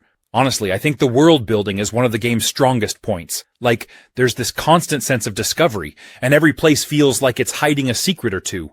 And the story. It's a classic RPG in the sense that your choices really shape the narrative. I found myself agonizing over some of the decisions, like, do I side with the natives or the colonial factions? Do I negotiate or fight? It really makes you think about the consequences, which I appreciate. It's not just black and white morality either. It's all these shades of gray. I think that's why it kept me hooked. It's a game that rewards you for paying attention to details and thinking about your choices. The companions are super well done too. I love how they've got their own backstories and personal quests, and the interactions with them feel meaningful. I actually cared about what happened to them, which doesn't always happen in RPGs, So yeah, if you're into RPGs with a bit of a twist, Greedfall is definitely worth checking out. Devil May Cry 5. This game is just pure action-packed insanity. From the second you start, it's all high-energy, over-the-top combat, with Dante, Nero, and V, just going off in their own badass ways. The combat is smooth as hell, and juggling demons in the air while pulling off combos? So satisfying. I mean, it makes you feel like you're some rockstar demon hunter every second you're playing. And can we talk about the characters for a second? Dante is, of course, the legend, and his attitude is just as cocky and hilarious as ever. But I gotta say, Nero's new arm mechanic is awesome. You can pull off so many different moves with his devil breakers, and it adds a whole new layer to the combat. I love how every arm has its own unique feel, whether you're blasting enemies or zipping around the battlefield. Then there's V. At first, I wasn't sure what to think of him, but his combat style is so unique. Controlling demons to do the fighting while you hang back? It's weird at first, but when you get the hang of it, it's pretty damn cool. He's like this mysterious, edgy dude, but in a fun way. The boss fights, though? Incredible. Every boss has this epic scale to it, and the game is great at making each fight feel intense without being frustrating. And the way the music kicks in when you're doing well? That's gotta be one of my favorite parts. The dynamic soundtrack literally gets better the more stylish you get, so it's like the game is rewarding you for being awesome. Honestly, DMC5 has some of the tightest, most fluid combat I've ever played in an action game. Dark Souls Remastered. This game is an undeniable classic, rebuilt to remind players why it's become a benchmark for challenging, rewarding gameplay. It throws you into a grim and mysterious world, where every encounter, every decision, and every step feels meaningful. This isn't just a game you play, it's a test of patience, skill, and determination. Combat is at the core of Dark Souls Remastered, and it's an art form here. It's all about timing, precision, and understanding your enemies. Every swing of a sword, every block with your shield, and every dodge roll feels deliberate. The game doesn't hand you easy wins. Instead, it challenges you to learn its rhythms and grow as a player. Defeating an enemy after a tough battle feels like a genuine accomplishment, and that sense of achievement never fades, no matter how many times you experience it. Exploration is another highlight. The interconnected world is full of hidden paths, shortcuts, and secrets that reward players who pay attention to their surroundings. It's not a linear journey, and you're encouraged to venture off the beaten path. Whether you're descending into a dark and eerie cave or ascending a crumbling tower, every area feels distinct and filled with its own challenges. The game's upgrade system is as deep as the world itself. It gives you the freedom to shape your character into the fighter you want to be. Whether you prefer to wield massive swords, master powerful spells, or outmaneuver your enemies with light weapons. Mafia 3. One of the first things you'll notice is how alive New Bordeaux feels. The game nails that late 60s vibe, and I'm talking about the music, the cars, the fashion, even the radio broadcast. It all feels authentic and pulls you right into that era. The city itself is beautifully crafted, with neighborhoods that feel distinct and packed with character. The gameplay is all about strategic takedowns, stealth, and taking control of the city piece by piece. Lincoln doesn't just kick down doors and take names. He's smart about his approach, and you get to choose how to tackle each mission. You can go in guns blazing, but sneaking around and taking out enemies quietly is just as satisfying. Plus, as you start to take control of different territories, you actually build your own little crime empire, assigning lieutenants and gaining perks that make Lincoln even more of a powerhouse. It's a cool twist that makes you feel like you're really shaping the criminal landscape of New Bordeaux. One thing I personally loved about Mafia 3 is how it tackles some serious themes. The game doesn't shy away from the realities of the time. There's racism, corruption, and all kinds of hard truths woven into the storyline. It makes Lincoln's journey feel so much more impactful. You're not just going on missions for the sake of gameplay. You're stepping into his shoes, experiencing the highs and lows, and feeling the weight of what he's fighting for. It gives the story a level of depth that you don't always see in open-world games. Shadow of the Tomb Raider. For some reason, it didn't get the love it deserved when it first came out. I mean, Lara Croft is a gaming icon, and the rebooted trilogy had been going strong, but when Shadow of the Tomb Raider dropped, it kind of flew under the radar for a lot of people. But honestly, this game is way better than its reputation suggests. Well, a lot of it came down to timing. Shadow of the Tomb Raider launched during a crowded time, with some big AAA games releasing around the same period, so it got overshadowed. Plus, some critics said it didn't do enough to innovate from the previous two games. People expected something groundbreaking after Rise of the Tomb Raider, but instead, they got a game that felt more like an evolution than a revolution. But here's the thing, what's so bad about sticking to a formula that works? The story, for example, is actually pretty deep. And let's not forget the world building. Shadow of the Tomb Raider has some of the most beautiful environments in the entire series. From dense jungles to hidden tombs, the game is visually stunning. The tombs themselves are more complex and rewarding than before, with some really creative puzzles that feel satisfying to solve. If you love the exploration and puzzle-solving aspects of Tomb Raider, this game nails it. Combat also feels more refined. Sure, it's not the focus as much as it was in the earlier reboot games, but that actually works in the game's favor. Shadow of the Tomb Raider encourages stealth and strategy over pure action, which fits the tone of the game. Like a Dragon: Infinite Wealth. If you're familiar with the Yakuza series, you already know you're in for something big, bold, and just a little over the top. This game picks up with our guy, Ichiban Kasuga, who's back for another round of absolute chaos, heartwarming moments, and more twists than you can count. And let me tell you, if you're ready for a journey that's equal parts action, drama, and pure hilarity, this one's going to hit the spot. What makes Infinite Wealth stand out is how it blends a serious story with some of the funniest, most bizarre side activities you'll ever see. One minute, you're dealing with intense emotional scenes. The next, you're wrapped up in a totally ridiculous minigame, and you're laughing because it's so outrageous. It's like they managed to throw in every wild idea they could think of, and somehow it all works. And with Ichiban leading the way, every moment feels fresh and unpredictable. Now, the turn-based combat, it's back, and better than ever. The strategy side of things adds this fun layer to every battle, and it's packed with quirky moves that only a game like a Dragon could pull off. And if you've played the previous games, you'll notice the combat's even more refined here.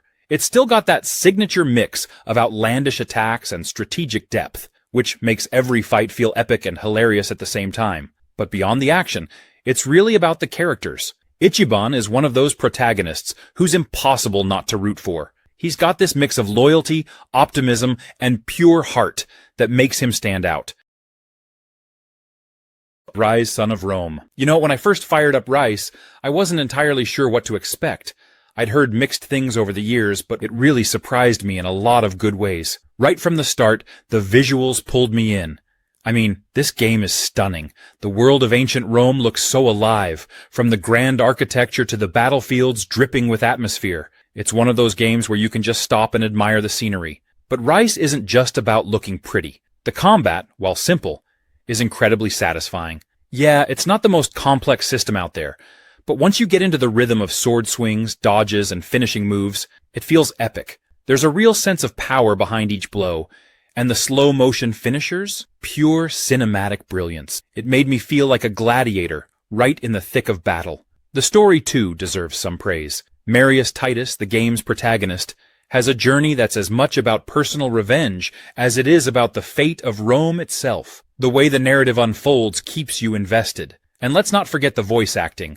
It's top-notch, really bringing the characters and drama to life. One of the coolest things about Rice is how it captures the brutal reality of Roman warfare. You can tell the developers paid attention to detail, especially in the way soldiers fought, and how battles were choreographed. There's something genuinely immersive about leading your troops through a formation, calling out orders, and fighting alongside them.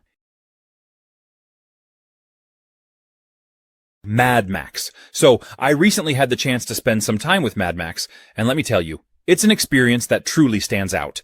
The game captures the raw, gritty essence of the Mad Max universe so well that it feels like you're right in the heart of that post-apocalyptic wasteland. One of the first things that hit me was the attention to detail in the environment. The desolate landscapes and towering sandstorms are crafted with such precision that they almost feel alive. It's like every corner of the world has a story to tell, and exploring it becomes an adventure in itself. Upgrading and customizing your car, the magnum opus, is an absolute blast. There's something incredibly satisfying about tearing through enemies with a fully upgraded, heavily armed vehicle. And the thrill of high-speed chases and explosive battles really keeps you on the edge of your seat. The narrative is another strong point. Max's journey, filled with intense personal struggles and high-stakes encounters, is engaging from start to finish. It's not just about surviving, it's about finding purpose in a world that's gone mad. The characters you meet along the way, each with their own quirks and backstories, add depth to the story. What's more, the game does a great job of balancing action with exploration. There's always something to discover, whether it's hidden loot, side quests, or just interesting details in the environment. It encourages you to take your time and really soak in the world around you. The combat mechanics are solid. Doom 4. This game brought back the old-school shooter in the best way possible, but still didn't take home the Game of the Year award. And I'm still scratching my head over that, because Doom was an absolute beast when it dropped. It was like ID Software said, let's show everyone how a real first-person shooter is done. First of all, Doom nailed the pacing. It was fast, chaotic, and brutal.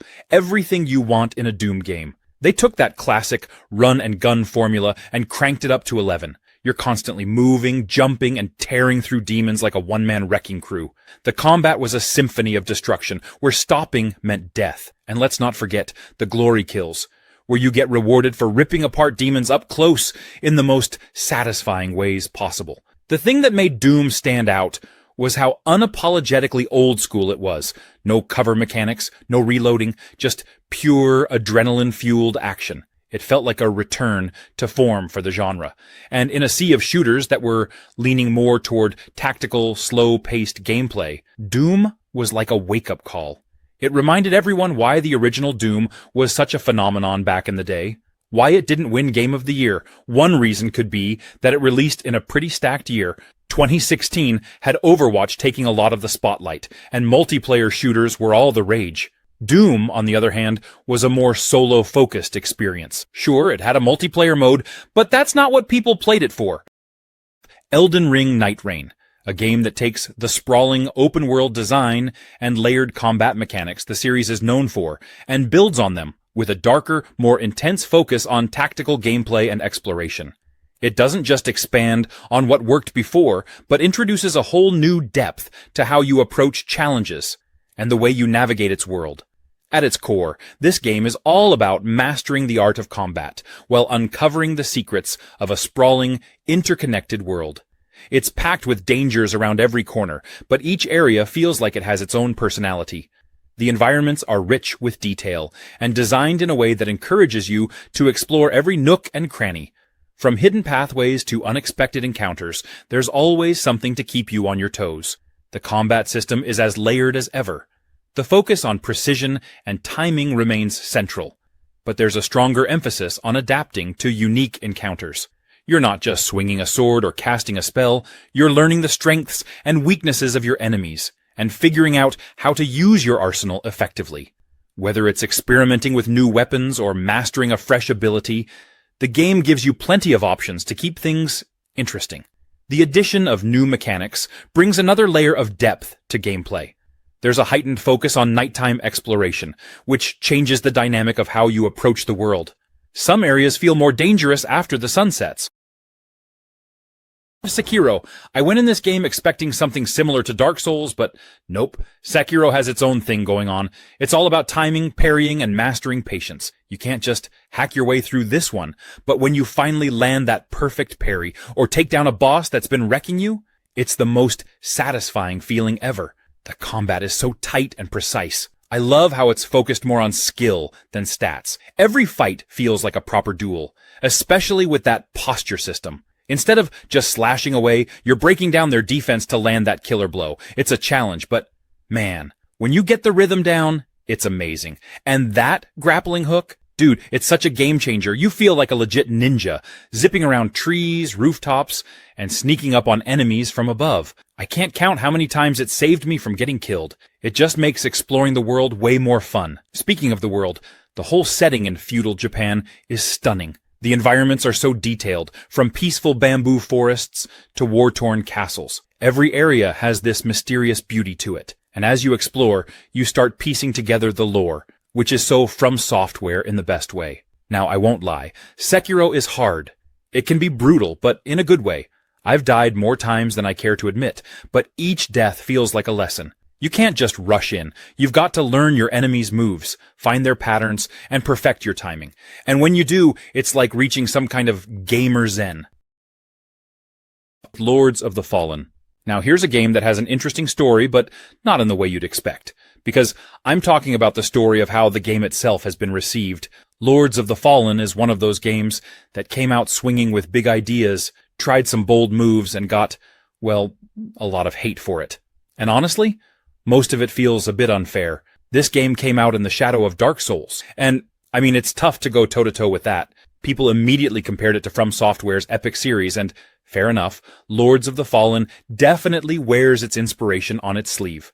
It's got that dark fantasy look, tough-as-nails combat, and a focus on dodging, blocking, and timing your attacks. But here's the thing. Just because it shares a genre doesn't mean it's trying to be a Dark Souls clone. And this is where I think a lot of players missed the point. Where Lords of the Fallen shines is in its own take on the action RPG formula. It doesn't try to be as brutally difficult as Dark Souls. Instead, it aims for more accessibility, which is honestly a great thing. It makes this style of game way more approachable for players who might be new to the genre or just don't have the time to get good through dozens of hours of trial and error. Lords of the Fallen balances challenge with a little more leniency, which is refreshing. The combat itself is actually really satisfying. It's chunky and there's this real weight to every swing of your weapon. It doesn't have the razor-sharp precision of Dark Souls. Outlast 2. The game is a wild, terrifying ride from start to finish. It takes the creepy factor and dials it up so high you're constantly on edge. If you thought the first Outlast was scary, this one's here to remind you it can always get worse. First off, Outlast 2 does something amazing with its setting. You're dropped into this isolated backwoods area that feels like it's completely detached from the rest of the world. The story has you playing as Blake Langerman, a cameraman looking for answers about a mysterious murder, and, of course, you're not exactly welcomed with open arms. One thing I really love about Outlast 2 is how it forces you to use your camera to survive. You're relying on it for night vision in pitch black areas. But here's the kicker. The battery drains so fast. There's this constant panic about running out of juice. And when you hear something moving in the darkness, that dread just skyrockets. It's a beautiful kind of torture. Honestly, the camera itself feels like a character because you're always thinking about it, babying it, just hoping the battery lasts through the next nightmare. And when the camera dies in a dark place, pure terror. But it's not just about being scared. Outlast 2 does such a great job at making you feel helpless. There's no fighting back, no weapons, no hero moment where you suddenly become this badass. Nope, it's all about running, hiding, and surviving. You have to pick your hiding spots carefully, crouch through cornfields, dive under beds, and hope nobody finds you. Every noise feels like a threat. Sniper Elite 4. It's set in World War II Italy, and let me tell you, it's way more than just a standard shooter. This game actually has you thinking, planning, and sneaking around, which makes it so much more engaging than just running and gunning. It's a nice change from the darker, grittier locations. There's this real sense of place, like you're actually on these missions behind enemy lines. You can even explore different routes and vantage points, so every mission feels open-ended. It's not a game that tells you, go here, do this. You have the freedom to get creative with your approach. Now, the big star of Sniper Elite 4 has to be the sniping itself. I mean, there's a reason Sniper is in the title. The sniping mechanics here are awesome.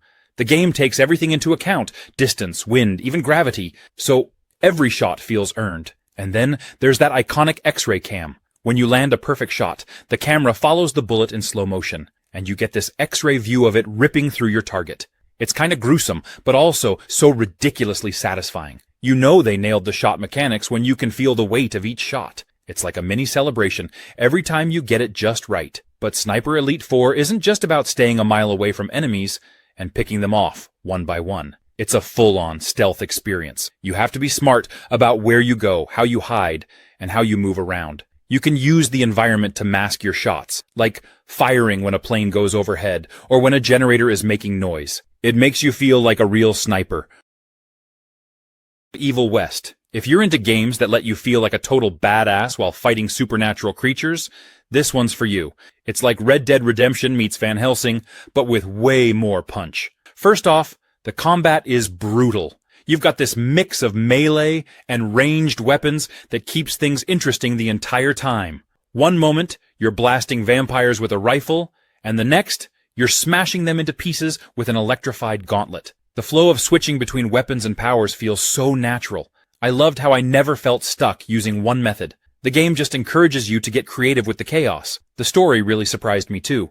I went in expecting just some fun, mindless action, but the narrative actually hooked me. You play as Jesse Rentier, this tough-as-nails cowboy working for a secret monster hunting institute, and the whole Wild West meets horror vibe is so well done. It's not Shakespeare, but it fits the tone perfectly. There's this balance of grit and humor in the dialogue that kept me engaged the whole way through. It doesn't take itself too seriously, but it's not just a throwaway plot either. I also love that they didn't overcomplicate things with RPG elements. There are upgrades, sure, but they don't slow down the action. You can upgrade your weapons and skills as you go, but it's straightforward and doesn't bog you down with too many choices. It's more about fine-tuning how you want to fight, which really lets you focus on the combat and the carnage. Batman Arkham Knight. If you're into Batman even a little bit, this one really delivers. It's the final entry in the Arkham series, so there's a lot riding on it. And let me tell you, it wraps things up in the most satisfying way. First off, the gameplay. You're not just playing as Batman, you're feeling like Batman. The fluid combat, the way you can string together attacks, counters, gadgets. It's also smooth. Honestly, once you get the hang of it, you feel like a superhero, effortlessly taking down waves of thugs. It's like the perfect balance of tactical and badass. And then there's Gotham City. I mean, this is the Gotham I've always imagined. The atmosphere is spot on. Rain pouring down, neon lights reflecting off the streets, all with that dark, brooding vibe. It's eerie, but alive, if that makes sense. The city feels like it's its own character. Plus, the freedom to glide through the skyline or hop in the Batmobile just makes you feel like you own the place. Speaking of the Batmobile, I know people have mixed feelings about it, but come on, it's the freaking Batmobile. The controls can be a bit clunky at first, but once you get used to it, it's pretty fun blasting through the streets or shifting into battle mode. It adds a new dimension to the game, especially with those tank battles, even though they can get repetitive after a while. The story is where Arkham Knight really shines for me. Without spoiling too much, it's got everything. A psychological thriller, action-packed moments, and that emotional depth you wouldn't expect from a superhero game. Stalker 2. So, you know how some games make you feel like you're surviving? Like, really surviving? That's Stalker 2 in a nutshell. The zone is the star of the show. It's haunting, it's dangerous, and it's unpredictable. What I love most is how it doesn't hold your hand. You're thrown into this place, and you just have to figure it out. It's like the game is saying, hey, good luck out there, buddy. And honestly, that's part of what makes it so satisfying. It's all about exploration, taking risks, and making decisions that can completely change your experience. If you've played the original Stalker games, you already know this isn't your typical shoot and loot affair. You're scavenging, crafting, and constantly managing your resources. And it feels real. Ammo isn't something you take for granted. Food and medical supplies, you'll cherish them like gold. And don't even get me started on the anomalies. These bizarre, deadly phenomena scattered across the zone add this layer of tension that keeps you on edge at all times. Every step you take feels like it matters. The NPCs you encounter in Stalker 2 are not just background noise. They feel like real people trying to survive, just like you. Some might help you, some might not. And figuring out who to trust is all part of the journey. If you love a good challenge, or if you just want to experience something truly unique, Stalker 2 needs to be on your radar. It's not just a sequel, it's a love letter to fans of the series and a bold step forward into a new generation of gaming. Control. I remember starting it and thinking, okay, this looks interesting, but it just keeps getting weirder in the best possible way.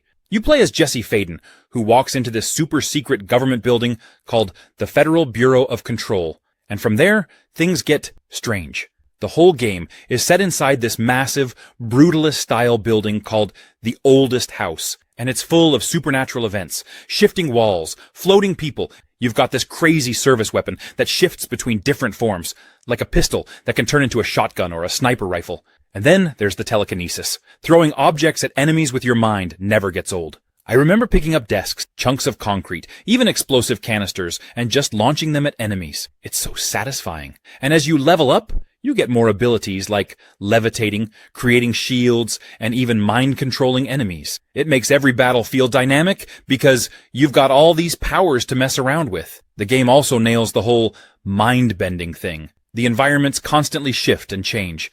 There's this one part, the ashtray maze, that had me completely blown away. It's like this surreal, almost psychedelic level where the walls and floors are shifting, and you're just flying through it, blasting enemies, while this killer rock soundtrack plays. So yeah, Control is one of those games that feels totally unique.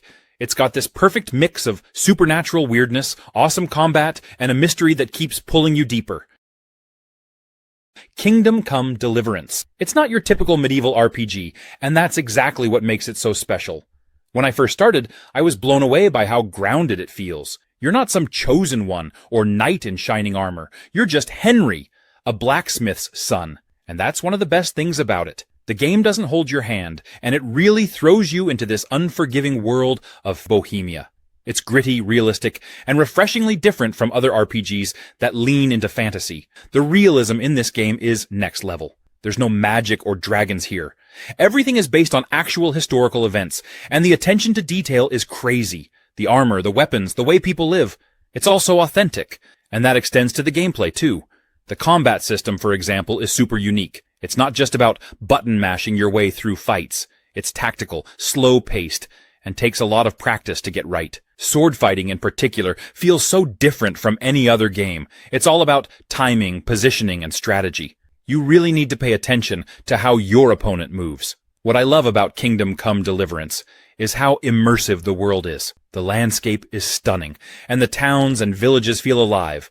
You walk through the streets, and people are going about their daily routines. There's a sense that life continues, whether you're there or not. The historical accuracy is something else too. The game takes place during an actual period in history. Metal Gear Solid V: The Phantom Pain. It's one of those experiences that really makes you feel like you're in control of a tactical open-world espionage operation. From the moment you start as Big Boss, or Venom Snake, if you want to get technical, you know you're in for something special. The way the game blends stealth, action, and freedom of choice is just next level. Let's start with the open world. Unlike previous Metal Gear games, which were more linear, the Phantom Pain drops you into these massive living environments. You've got Afghanistan's rocky, mountainous terrain, and the jungles of Africa, each filled with enemy bases, patrols, and wild animals. The thing is, the world isn't just a backdrop. It reacts to how you play. You can approach missions any way you want, whether it's going in guns blazing or sneaking in without anyone ever knowing you were there. And the best part? If you get caught, the game doesn't punish you too harshly. You can adapt, think on your feet, and still pull off the mission. That freedom keeps the tension high and the experience fresh every time. The stealth mechanics, they're just so well done. You've got all these tools at your disposal. Decoys, tranquilizer guns, night vision goggles, and you can customize your loadout for every mission. One of my favorite things to do is use the cardboard box, classic Metal Gear, to sneak around or surprise enemies. It's so ridiculous, but somehow always works. And Mother Base is such a cool feature, you're constantly building it up. Horizon Zero Dawn. You ever play a game that completely pulls you into its world and makes you forget time exists? From the very start, it hit me with its vast open world and beautiful landscapes. It's like stepping into a future where nature and machines are in this strange yet fascinating balance. The contrast of lush forests, snowy mountains, and decaying remnants of the old world just blew me away. I'd find myself stopping, not to complete a mission, but just to take in the view. What really pulled me in was Aloy, the main character. She's strong, independent, and driven, but still relatable. Her journey to uncover the truth about her past kept me hooked, and I felt a connection with her that not many games manage to achieve. Every interaction, every choice made me feel like I was walking her path, not just controlling her through a screen. The machines in Horizon are some of the most unique enemies I've ever encountered. They're massive, unpredictable, and have this alien feel to them, yet they belong perfectly in this world. Each machine required a different approach, forcing me to think and adapt. It never felt repetitive. Instead, it kept things fresh, especially when you take down something huge like a Thunderjaw. I remember the first time I did, and it felt like a massive victory. The combat made me feel like a hunter, not just a fighter, and that added a layer of depth I really appreciated. The story also has a lot going for it. There's mystery, there's emotion, and there's this haunting sense of loss throughout the game. Marvel's Spider-Man Miles Morales. This game is just pure fun. I thought Insomniac nailed it with the first game, but playing as Miles? It's like they cranked up the cool factor. From the moment you start swinging through the city, you feel that difference in Miles' style compared to Peter. He'd got that younger, more energetic vibe, and the way he moves those little spins and tricks mid-swing just makes it so satisfying to swing around New York. The story got so much heart. You can really feel the weight on Miles' shoulders, trying to live up to Peter's legacy, while figuring out what kind of Spider-Man he wants to be. He's got this personal connection to Harlem, too, and that adds a really nice, grounded layer to everything. It's not just about saving the city. It's about protecting his community, his friends, his family. I felt way more connected to his journey because of that. Plus, the combat is so slick. Those venom powers, absolute game changers. It never got old to just zap a group of enemies with a venom punch and watch them go flying, and combining that with his stealth abilities made for some really fun, creative fights. I'd go from sneaking around, taking out enemies one by one, to just leaping into the fray and unleashing chaos with his electricity. The combat just flows so well, and it's super satisfying to pull off those combos. Even though it's a shorter game compared to the first one, I honestly didn't mind. It felt like the perfect length for Miles' story, and I loved every second of it. Star Wars Battlefront 2. This game drops you right into the middle of the Star Wars universe, giving you the chance to live out some epic battles across iconic planets, ships, and settings. It's all about scale and immersion, letting you experience the chaos of large-scale battles while you play as troopers, heroes, or even iconic villains from the galaxy far, far away. The gameplay is a fantastic mix of blasters, lightsabers, and tactical teamwork. You've got modes that throw you into massive, objective-based battles with ground troops, vehicles, and aerial combat blending into one seamless experience. Whether you're leading a charge as a heavy-class soldier or soaring above the battlefield in an X-Wing, every role feels crucial. The class-based system encourages variety, and you'll find yourself jumping between different playstyles, depending on what the battle demands. The heroes and villains are the showstoppers here. From Darth Vader to Rey, every character feels distinct, with their own unique abilities that can completely turn the tide of battle. You can deflect blaster bolts as a Jedi, choke enemies as a Sith, or wreak havoc with someone like Boba Fett, flying across the map and raining destruction. It's hard not to feel powerful when you step onto the battlefield as one of these legendary figures. Multiplayer is where this game shines brightest. Modes like Galactic Assault and Supremacy offer large-scale battles that feel straight out of a Star Wars movie. HELLBLADE: Senua's Sacrifice. I can honestly say, it's unlike anything I've played before. Right from the beginning, it sets a tone that's dark, emotional, and deeply immersive. You can tell it's more than just an action-adventure game. There's a deeper story here, and it pulls you in with every step Senua takes on her journey. The story is so emotional, especially as it deals with mental health in such a powerful way. The way they portray Senua's psychosis, the voices in her head, it's also unsettling but fascinating at the same time. It's like you're constantly living inside her mind, and that really makes you connect with her. It's rare to see a game tackle such a heavy topic with so much respect and depth. And then there's the combat. It's intense, but it's not over the top. It feels personal. Like every fight is a struggle for survival. You're not just slashing through enemies for the sake of it. Each battle feels like it has weight, like Senua's fighting for something bigger. And the way the game makes you feel isolated, with those stunning landscapes that somehow feel both beautiful and haunting, it just adds to the experience. The audio design really stood out to me too. Wearing headphones made a huge difference. The voices surround you, whispering in your ear, sometimes confusing you, sometimes guiding you. It's such a smart use of sound to mess with your mind, making you question what's real. Just like Senua, I found myself genuinely tense during certain moments, not because of jump scares, but because of that constant feeling of unease. Portal 2, one of the smartest, funniest, and most satisfying games out there. I mean, if you've ever wondered what it's like to solve complex puzzles while being gently, or not so gently, insulted by an AI, this is the game to play. From the moment you wake up, you know you're in for a unique experience. You play as Chell, this silent character stuck in a strange, abandoned science facility, and your main tool is this incredible portal gun. With it, you can create 2 connected portals on certain surfaces, letting you move through them in ways that feel almost magical. The whole concept of thinking with portals is amazing because it forces you to look at puzzles in a totally different way. What I love about Portal 2 is how it gradually ramps up the challenge. At first, it's simple stuff, figuring out where to place portals to get from point A to point B. But then they throw in all these wild mechanics like tractor beams, light bridges, and these crazy gels that speed you up or make you bounce. It's like each level is teaching you to think bigger, get more creative, and really push the limits of what's possible with just portals. The best part, though, has to be the co-op mode. Portal 2 lets you team up with a friend, and it's an absolute blast. You play as 2 adorable robots, and the puzzles are designed around the idea of working together.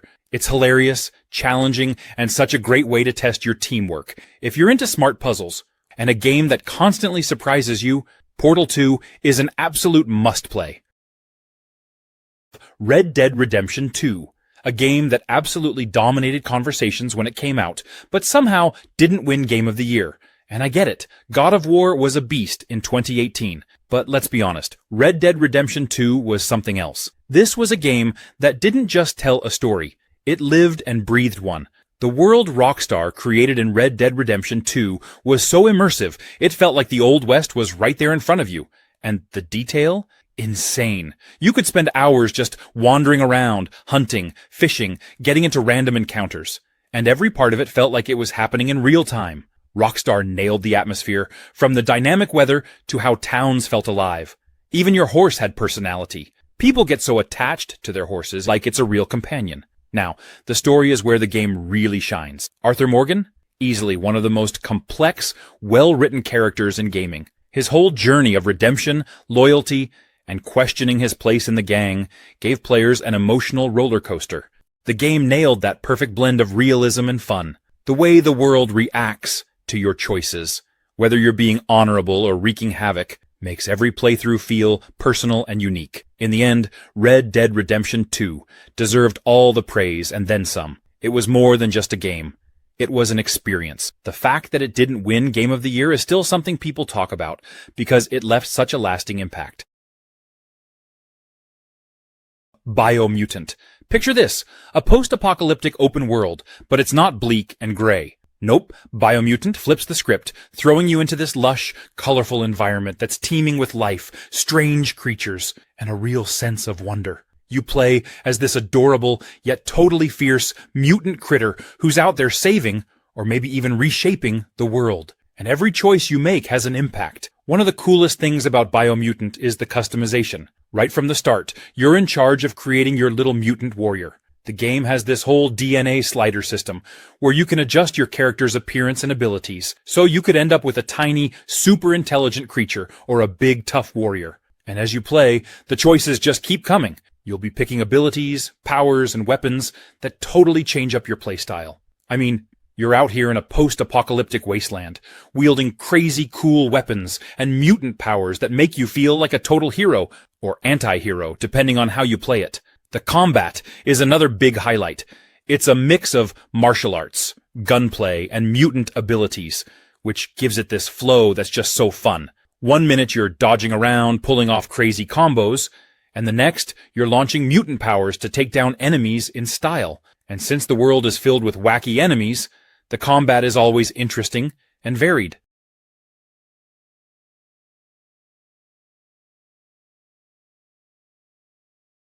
Helldivers 2. Now, this game is a follow-up to the original Helldivers, which had a strong cult following.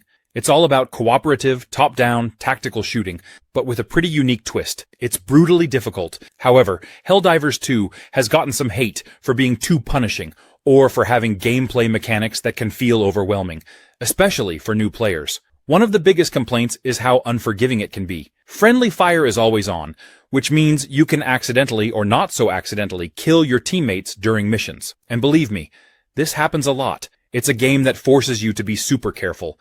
And not everyone is down for that level of intensity. The steep learning curve and lack of hand-holding also rubbed some players the wrong way, especially those who were expecting something more casual. Another thing that got some pushback was the game's structure. Missions can feel repetitive after a while, and if you're playing solo, the game is an entirely different experience, and not always in a good way. It's built around cooperative play, so going in alone can make it feel more frustrating than fun. But here's the thing. If you're into tactical shooters and have a squad to play with, Helldivers 2 is an absolute blast. The chaos that comes from trying to coordinate with your teammates while dodging enemy fire and calling in reinforcements makes for some seriously intense moments. The variety of weapons, gear, and strategies you can use makes each mission feel dynamic, and the constant threat of messing up keeps the tension high. Titanfall 2. If you haven't jumped into this game yet, you're in for a treat because it's one of those rare shooters that nails everything from movement to story. You're not just running and gunning here. Titanfall 2 turns you into a parkour expert with wall running, double jumping, and slides that let you weave through the battlefield like a pro. The controls are smooth, and once you get the hang of it, it's hard to go back to other games. The map designs are built around this movement too, encouraging you to think creatively about how to get from point A to point B. There's something so satisfying about stringing together a perfect series of moves to outmaneuver enemies, and every match feels like you're pulling off action movie stunts. And then there are the Titans. If you ever wanted to pilot a giant mech, Titanfall 2 makes that dream come true. The game balances your time between playing as a pilot, the fast, agile soldier, and then calling down your Titan, which adds this completely new layer to the gameplay. Titans are powerful, heavy-hitting, and give you this awesome sense of being a walking tank. But it's not just a button mash fest. Every Titan has unique abilities and weapons, so there's actually a good bit of strategy involved. One thing that really stands out in Titanfall 2 is the campaign. Now, I know campaigns in first-person shooters can sometimes feel like a warm-up for multiplayer, but here it's a full experience on its own. It's well-paced, exciting, and even throws in some surprises that keep things fresh. Warhammer Space Marine 2. Honestly, I had pretty high expectations going in, especially since I loved the first game, but this one really blew me away. I just finished it, and I'm still buzzing with adrenaline. If you're into anything Warhammer or just a fan of solid, brutal action games, this one hits all the right notes. Right from the start, I was hooked. You jump back into the boots of Captain Titus, and let me tell you, they've cranked everything up. Titus feels like an absolute force of nature, and the game really nails that power fantasy of being a space marine. Every time I smashed into a group of Tyranids, it felt like I was carving through them like a god of war. And these Tyranids are terrifying. The way they swarm you, it's a mix of pure chaos and strategic survival. Speaking of strategy, the game's combat is deeper than it looks at first. Sure, you can charge in swinging that chainsword and ripping through enemies, but you've got to think a bit too. You can't just button mash your way to victory, especially with those massive bosses. They've got these intricate patterns, so it feels like a dance between brute force and tactical moves. When I finally took down one of the bigger enemies after like 15 minutes of dodging and countering, it was such a satisfying moment. I felt like I earned that victory. And the story is more than just a mindless shooter, that's for sure. There are moments where the weight of war, the cost of being a space marine, really hit. Titus's arc feels more fleshed out this time around. He's not just a badass in power armor. A way out. This game really caught me off guard in the best way possible. If you've ever wanted a true co-op experience, like a game where you have to rely on another person to progress, this is it. And it's not just some side feature. Co-op is literally baked into the entire game. You can't play this solo, and honestly, that's what makes it awesome. So, you're basically playing as these two guys, Leo and Vincent, who are trying to break out of prison. But it's not just a prison break game. It's so much more. You get to know these two characters, their stories, and how their lives are intertwined. What's cool is that both players control one of them, and each player has their own unique perspective and role in the story. It feels like you're part of a movie, where every scene is intense and meaningful. The way the split screen works is genius. Even though you're doing different things sometimes, like one person might be sneaking around while the other is in a fistfight, it all flows together. And you have these moments where you've got to coordinate with your partner, timing a move or making a plan to escape or fight. And when you pull it off, it feels so satisfying. You really need to communicate and work together, which makes it such a fun experience if you're playing with a friend. One of the best parts? The variety. You're not just breaking out of prison and that's it. No way. There are car chases, stealth sections, emotional moments, and even a few mini-games that you wouldn't expect. What I love is how the story keeps building. It's not just about escaping. It's about the relationship between Leo and Vincent. Resident Evil Village.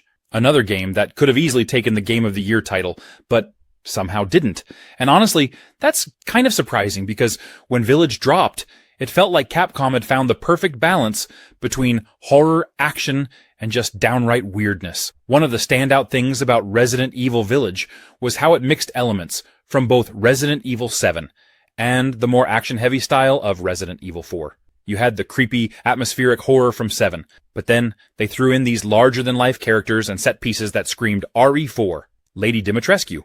Instantly iconic. She had the internet buzzing for months before the game even came out, and her castle felt like this throwback to the gothic vibes of older Resident Evil games. But what made Village special was how it didn't stick to just one type of horror. Each section of the game felt different. You had survival horror with limited resources in some areas, and then you'd go into full-on action mode with tons of firepower in others. And let's not forget the Beneviento house. That whole part was straight-up nightmare fuel. It felt like Capcom was experimenting with different horror subgenres, and for the most part, it totally worked. There was also the story. Resident Evil games have always been known for their over-the-top plots, and Village didn't disappoint in that regard. 2021 was a tough year for competition. It Takes Two ended up winning Game of the Year, and while it's a great game, it's a totally different vibe. Skyrim. Where do you even start with a game like Skyrim? This game is just huge. It's one of those games that just keeps pulling you in, no matter how many times you've played it before. You boot it up thinking, I'll just play for an hour. And next thing you know, it's 3 a.m. and you're sneaking around in the Thieves Guild or fighting a dragon on top of a mountain. First off, the world. It's absolutely massive and it feels alive, from the snowy peaks of the Throat of the World to the rolling plains of Whiterun.